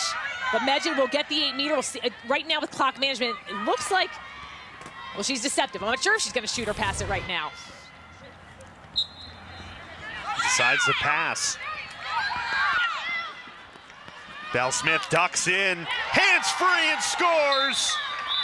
Belle Smith completes her hat trick, and Boston College has an 8-goal lead. Boston College goal. The way Belle Smith is able to move around traffic, move around the defenders, protect her stick, and the finishing ability. If you are a goalie going up against her, you're not really sure where she's going to release the ball from. Watch her come into the center. That's a nice pull to her face, and then she comes back to the right-hand side, fires it down low. The deception, you either have to throw in a fake or change your angles, change the levels of your shot. She's able to pull the right side. Her stick is high. She fires it down low to the opposite side. 3 goals on the day for Belle Smith. And has played plenty of defense as well, Sheehan. You know, it's funny when we get into the Tewaaraton conversation, it's been Megan Tyrell, Izzy Skane, those two names kind of at the top of the list. If Boston College were to go on a run and say win ACCs and win a national championship again, I wouldn't be surprised if Belle Smith's name enters that conversation. Make no bones about it. The end of this tournament, there will be, in my opinion, another one of those players, besides Megan Tyrell, that is one of those 5 Tewaaraton finalists. I think whoever emerged as one of the stars of this tournament will be in that list of Final 5, but you're exactly right. It's been hard this year. Usually in years past, I've said it, I could probably name 4 of my favorite players that I think are going to be in the list. 4 out of the 5.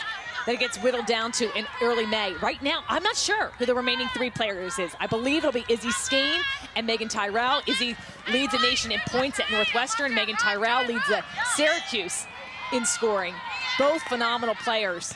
I'm not sure who the remaining 3 are. They whittled down the list to 25 really talented lacrosse players. Medjid goes low, and Boston College back-to-back goals. Jenn Medjid making it look easy, and now it's a 9-goal lead for the Eagles. The Eagles starting to get some separation. Medjid was quiet in that 3rd quarter. Both of the last goals for Boston College have occurred attacking from the top of the 8-meter. Medjid goes to the left-hand side, while Belle Smith scored on the right-hand side of the cage. Eagles goal, scored by number 35, Jenn Medjid. Jenn Medjid has been controlled by much of this last few quarters by the face guard. But when she gets the ball in her stick and a head of steam, she is so tough to stop. Boston College has scored on their last 5 shots. Part of that is Ryan Smith dominating at the draw control. She's won 4 in a row. I think Maddie Jenner is going to obviously go down as one of, if not the best draw control taker in the history of the sport. But her kryptonite in 2 matchups has been Ryan Smith, both in the regular season and today in the quarterfinal. You know, the Eagles, the entire unit, looks like she is going to get possession of this one, but up until that draw control possession, she'd only had 1 draw control, and the regular season was only limited to 2. So Boston College, you know, has been studying what this Duke team has done, try to counter it. They weren't going to divulge all the secrets, and they shouldn't, because they have to. If they win this game, they've got to go up against some excellent draw teams, and such an important aspect in the women's game and how you get possession. And no one does it better than Maddie Jenner, but you got to give a tremendous amount of credit to Boston College, Ryan Smith taking the draw, and the surrounding circle players for battling out the 50-50 possessions. Do you think it's because they can get it away from Jenner? I've seen success. Louisville had success against Maddie Jenner because they got it away from Maddie winning it to herself and put it on the ground and made it a 50-50 ball. That's an excellent point. Yes, I mean, Maddie Jenner with her 6'2" frame is able to, not in her skill, it's not just her height. A lot of tall players are not successful at getting the draws. When she's able to win to herself, that's why she's so dominant. That's why she is the NCAA career leader. When you get to the circle and you want to get it away from her, that's where other teams can have success. Although it's much easier said than done. And it tests your draw unit. We talk about the draw takers, but it really is a 3v3 game out there.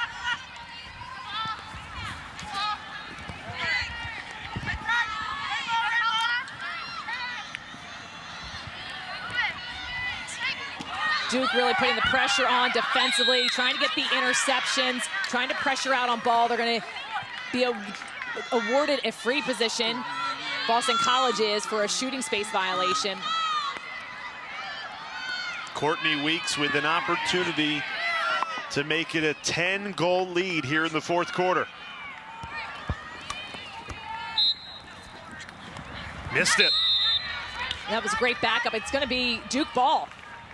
So when the ball goes out on a shot, it is whoever is closest where the ball goes out will receive possession. So it's always important to have backup. And it's huge when the defense can come up with the ball.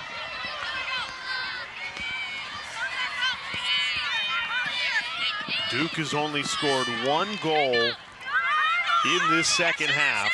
Only 5 goals in the game, and yet in the final 10 minutes here, they've got to find at least 9 goals. You've got to be throwing everything at Cage, right? Well, we've seen some epic comebacks, and I used to like to say, when you look at the scoreboard, there you go. They'll get with one. Right on cue. Eva Greco comes through. And you were saying if you're... You look at the clock and you see, okay, now we are down by 8 goals. 10 minutes left. We can easily score a goal per minute. You got Maddie Jenner at the draw. We are still in this. That's what I'm telling my team. We've got 10 minutes left to our season right now. How do we want to finish? You want to finish out fighting. So you want to start the comeback right now. It's 1 goal at a time. There's still plenty of time left. You're just going to need to string those possessions together, and you really have to be careful with the yellow cards. Don't want to play a player down. And you want to, we've seen the pressure defensively. I give credit to Duke. I thought they really, when they were trailing, they started amping up the pressure defensively. They took BC a little bit out of rhythm. Now they've been able to find their moments and score. Boston College 14, Duke 6.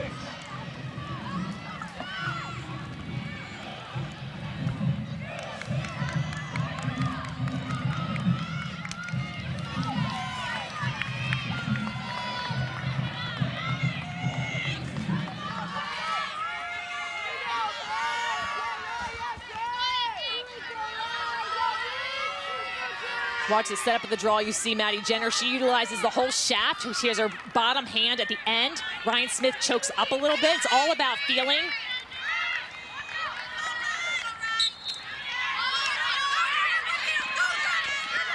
And another draw control win for Boston College. Reynolds runs that down. Duke not giving up, though. The Blue Devils know they need to win every 50-50 from here on out. They've got to turn this fourth quarter into make it, take it Lacrosse. They just got a goal with Greco.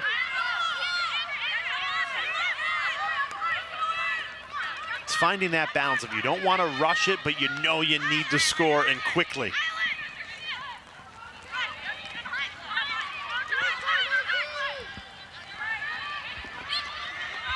You got to be aggressive, but you don't want to force. It is that delicate balance of putting on the pressure.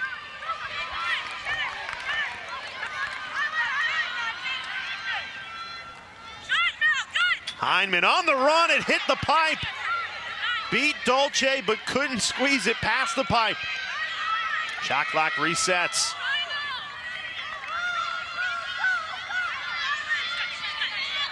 Duke with their back against the wall. And Hyndman turns it over.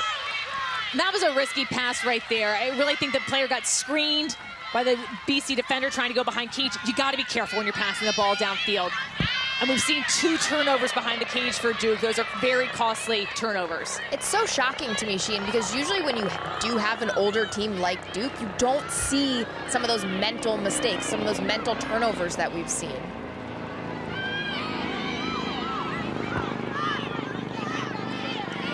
Now that is something that has plagued this Duke team all season. 1-8 in the regular season in the ACC. They did well to advance to the quarterfinal, went on the road and beat Louisville in a really competitive game.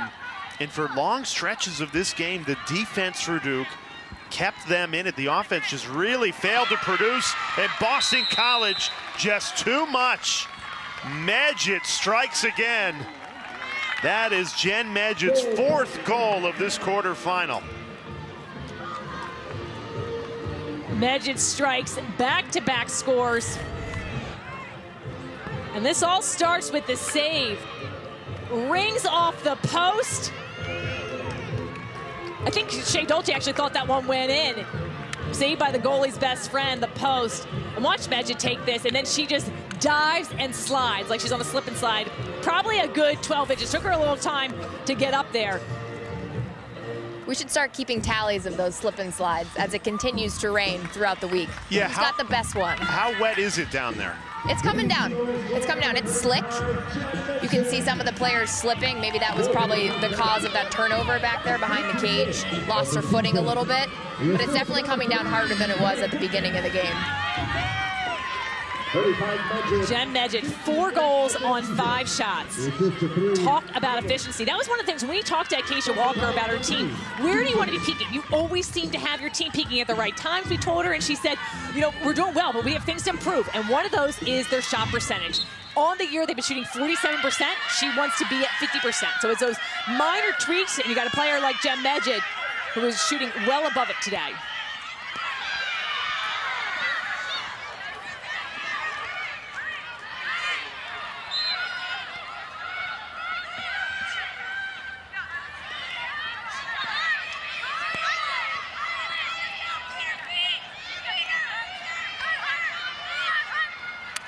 Duke trying to answer right back. Dolce makes the stop. The freshman hasn't had to do too much, but when she's been called into action, she's come up clutch. 5 saves. Jenner blows it by Dolce that time. Maddie Jenner's second goal. She won the draw, she gets the goal. Duke was just looking for a little bit more of that this game. Maddie Jenner with her 29th goal this season. Duke's season is on the line. Boston College with the lead. The #1 seed is up 15-7 on the Duke Blue Devils.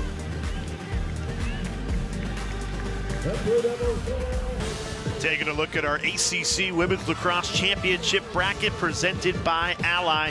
She and Stanford Birch, Jay Alter with you. So Boston College, an 8-goal lead. They're going to advance to the semifinals here. They will take on the winner of Virginia Notre Dame. That's coming up next right here on ACC Network, and that should be an outstanding matchup.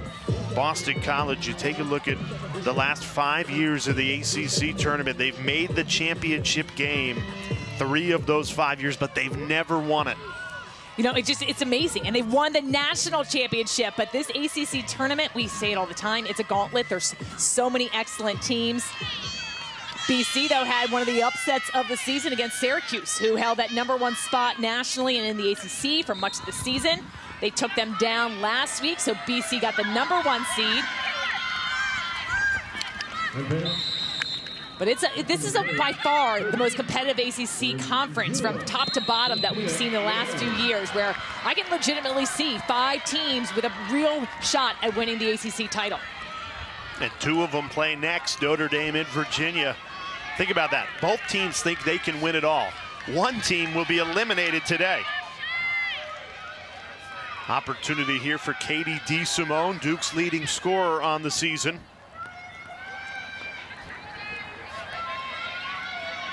She's 0 for 1 on 8 meters this afternoon. This time scores.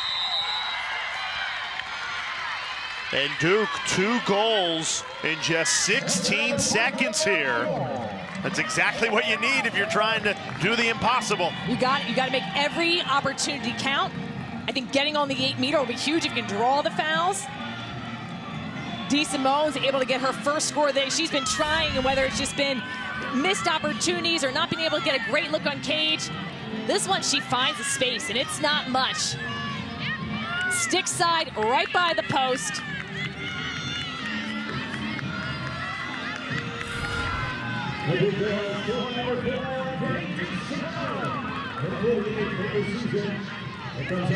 '48th goal of the season for the junior. And I think that's what they've been missing, Sheehan, the last few games. She was suffering with an illness before the UNC game, and they just haven't looked the same offensively with her, because she does a lot off ball, but she hasn't been able to score. So she is still that threat, but when she gets hot, it makes the other players around her work just a little bit harder on the O end. Jenner, another draw control win. Duke with 2 goals in 16 seconds. Can they at least pile on some pressure here? Still trailing by 7. If they could cut it to 5 with 4 minutes left, you'd at least think, okay, they're making Boston College earn it to the final whistle here. They got to capitalize on the momentum. You can see Boston College, they're amping up the pressure.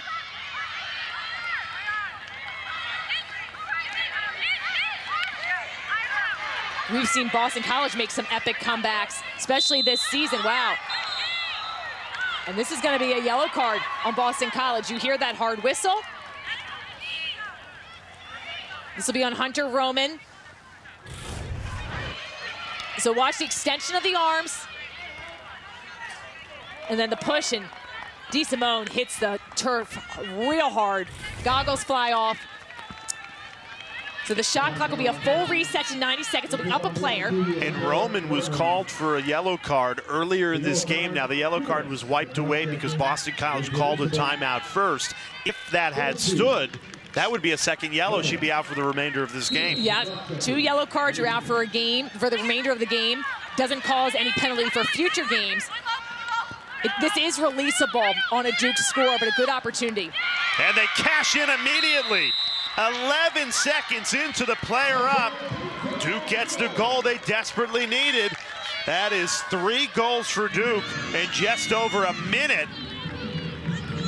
And what did you say earlier? If there's 6 minutes left and you're down 6 goals, you got a chance. You got a chance. I mean, if I'm a Duke player, I'm looking at the clock saying, we got this. We got it. We have the momentum right now. DeSimone, the one who drew the foul, is able to feed that in for the beautiful quick stick and score of Eva Greco. Maddie Jenner has been turning the tide with the draw controls. BC still has the edge. We got a new draw taker for Boston College. Ryan Smith has been taking the majority of the draws. Abby Herod is now in. Duke on a 3-0 scoring run. Maddie Jenner has 6 draw controls to her name. 4 have come in this 4th quarter. And Duke has 4 goals in this 4th quarter after only scoring 4 the entire first half. Jenner wins it to herself again. In what could be her final collegiate game, the sport's all-time leading draw control winner. An individual effort trying to will her team back, lost the handle there. And Shea Baker again making a show-stopping play.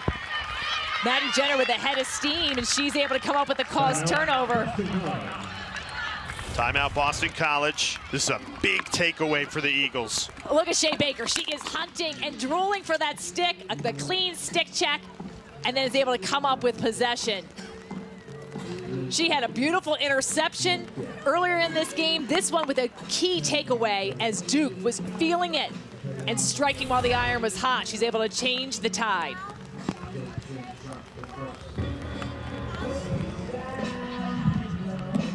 And I know it's a 6-goal game with under 6 minutes to play, but with Duke having scored the last 3 goals, Jenner wins that draw. That could be a game-saving takeaway from the young freshman Shea Baker. And we often say it, when you have Maddie Jenner at the draw, you're never out of the game. No. So she's been coming on high. I mean, Boston College has had the edge. They have they've been one team that has really caused Duke to struggle getting possessions. But in this 4th quarter, Duke's had some momentum and pulling away with things, and Jenner's been key at securing some of those possessions.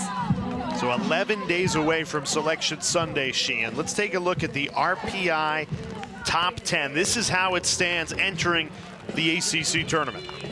So you see Syracuse, even though just suffering their first loss against Boston College, Northwestern, they look to be the favorites in the Big Ten. Just had a big win over Maryland, North Carolina, Boston College, James Madison, Denver. Denver is undefeated on the season, the only team in the nation undefeated. I think they're going to run the table in the Big East. So if you're Denver, you're thinking, we've beaten everybody we've played, including Boston College. They played head-to-head, and yet we're below the Eagles in the RPI. You're below, and the whole way that RPI calculation works is, very mathematical. Depends on your opponents, your strength of schedule. It's weighted. And Boston College has a much stronger strength of schedule. So even with the head-to-head victory over Boston College, Denver still being ranked below in terms of the RPI. And that's just one factor, although we've seen the last few years, RPI is big. And a lot of times the selection committee mirrors what the RPI says, and it's constantly changing.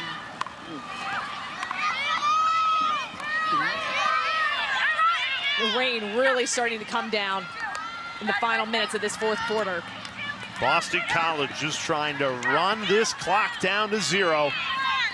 Advance to the semifinal, where they would await the winner of Notre Dame and Virginia. That game coming up next on ACC Network.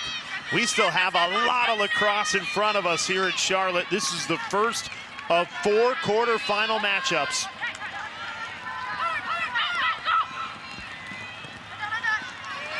Boston College coming out of the timeout. You know Acacia Walker wants them to execute, and they come up empty. Duke has to move quickly, but there's still a chance here. Down by 6, their season on the line. It's the 15th turnover for Boston College. And you have to think, Sheehan, as it starts to rain and the sticks get a little bit wet, do you stop with some of those quick passes? The rain can definitely cause an impact. And luckily, with a lot of the stick technology now, I feel like the rain doesn't make as much of a difference. But however, the slipping, and we've seen a lot of players start to slip. DeSimone goes to goal and scores. Katie DeSimone in this fourth quarter, 2 goals, 2 assists. She is willing the Blue Devils to the finish line. After a slow start for DeSimone, picking up the pace, gets her 49th goal this season. Look at the spacing here DeSimone has.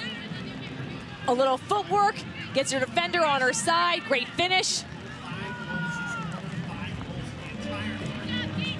And that's just the placement of the shot, is how she's able to beat Dolce. Non-stick side, shoots across her body. How about Duke, as the officials are taking a look at this goal, they're reviewing it. Duke, in the first 3 quarters, Sheehan, combined 45 minutes of lacrosse, 5 goals. In this fourth quarter alone, and we still have more than 4 minutes left in it, 5 goals. So they've doubled their tally in the last 10 minutes alone. I'm curious what they're reviewing, Sheehan. Because I didn't see anything live that would warrant a review. I did see a foot hit the crease. Now, is this about a crease call? So DeSimone comes in, and she slides into the crease area. Touching that white circle is considered the crease. And you see that, what foot is that? The left foot touch the circle. Now, does it affect the goal? No. But is that technically in the crease? Yes. To me, common sense needs to enter the equation.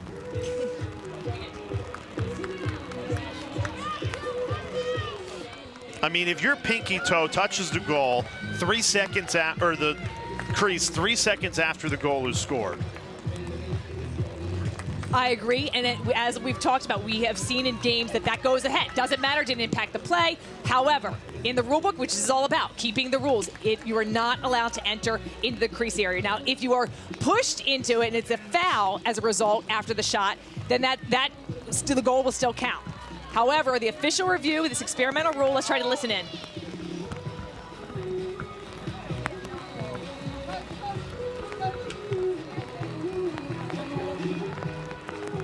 We'll call both coaches over to explain. So no goal. No goal. In the goal circle is what the officials called with the review. And that, Dana, back to our point about it, that's almost, this is by the letter of the law. This is what's in the rule book. You see the slide of DeSimone, and then the left foot touches the crease, and that's the replay. The replay is that goal or no goal. And it's because you're in that goal circle area. But that's hard. It's really hard for Duke who's mounting the comeback. I mean, that's going to cost you your season. I'm not saying they would have completed the comeback, but at least it would have made things interesting. A 5-goal deficit 4 minutes ago. You have Maddie Jenner on the circle. And, you know, it goes back, I think, a lot, and you see in the men's game, too. The goalie, you want to protect the goalie. You don't want to have people diving in or going in. Now, clearly, a foot on the crease is not going to hurt a pinky toe. A pinky toe. However, it is, you know, it could be. You could slide in and go full steam ahead and hit the goalie. So that's the ruling. But I think it should be left to the officials. The officials make a common sense call. Was the goalie harmed? No. Count the goal. Well, then I do think that that's a slippery slope, because then you're going to have people that are going to try to get a little bit more advantageous, try to dive in.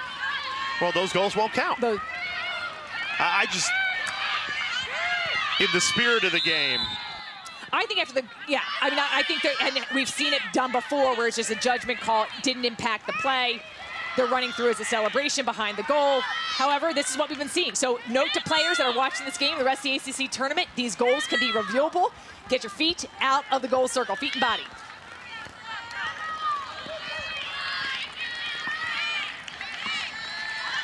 Boston College is 3 minutes away from advancing to the ACC semifinal.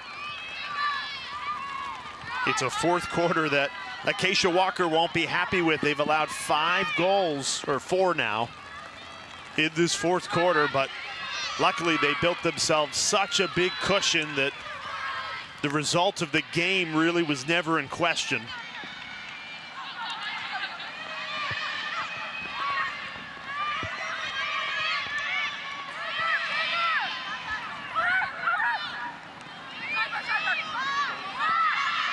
Shot clock under 15.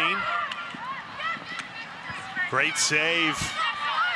LaRose is back in action with an excellent stop and a quick clear. Good connection.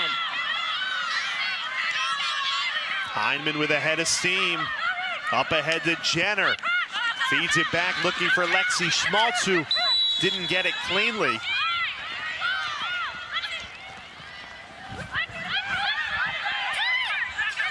Everything going towards the cage right now for Duke. They're just throwing the kitchen sink at it.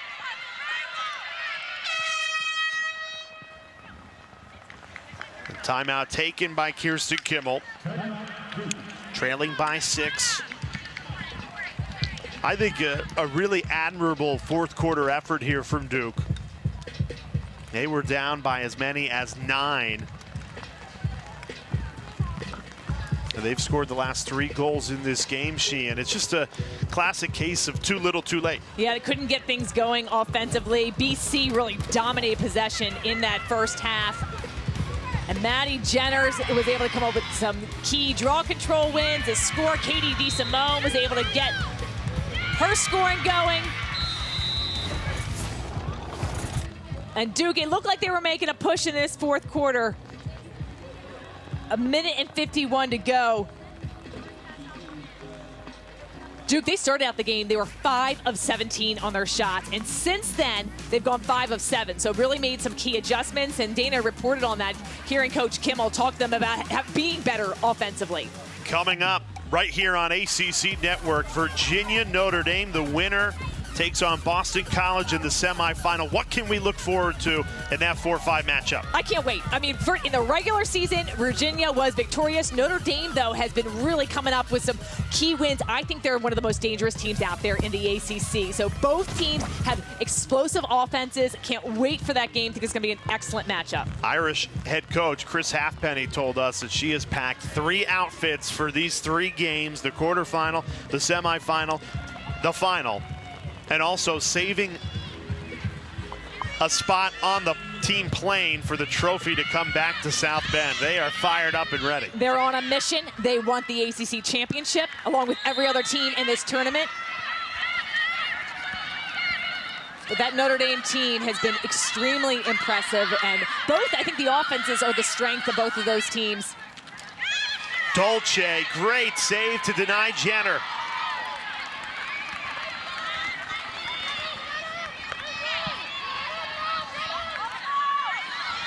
And now Boston College can come close to running out this clock, protecting a 6-goal lead. Under 80 seconds away now from securing a spot in the ACC semifinal.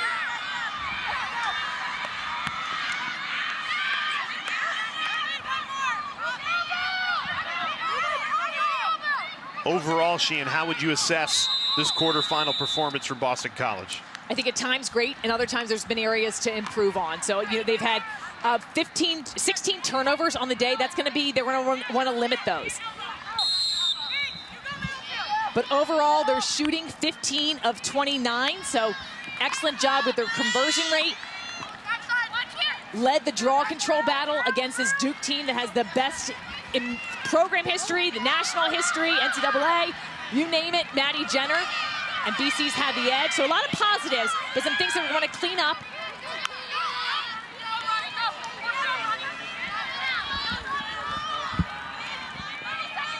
Nine different goal scorers also for this Boston College team. So really spreading the scoring.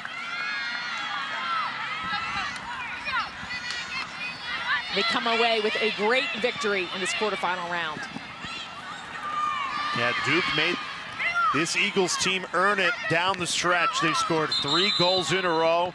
Thought they scored a 4th, which would have cut it to just a 5-goal lead with a little more than 4 minutes and 30 seconds to play. But instead, it'll end a fairly comfortable victory for Boston College, trying to win the first ACC championship in program history, and they're 1 win closer. The Eagles book the first spot in our ACC semifinals.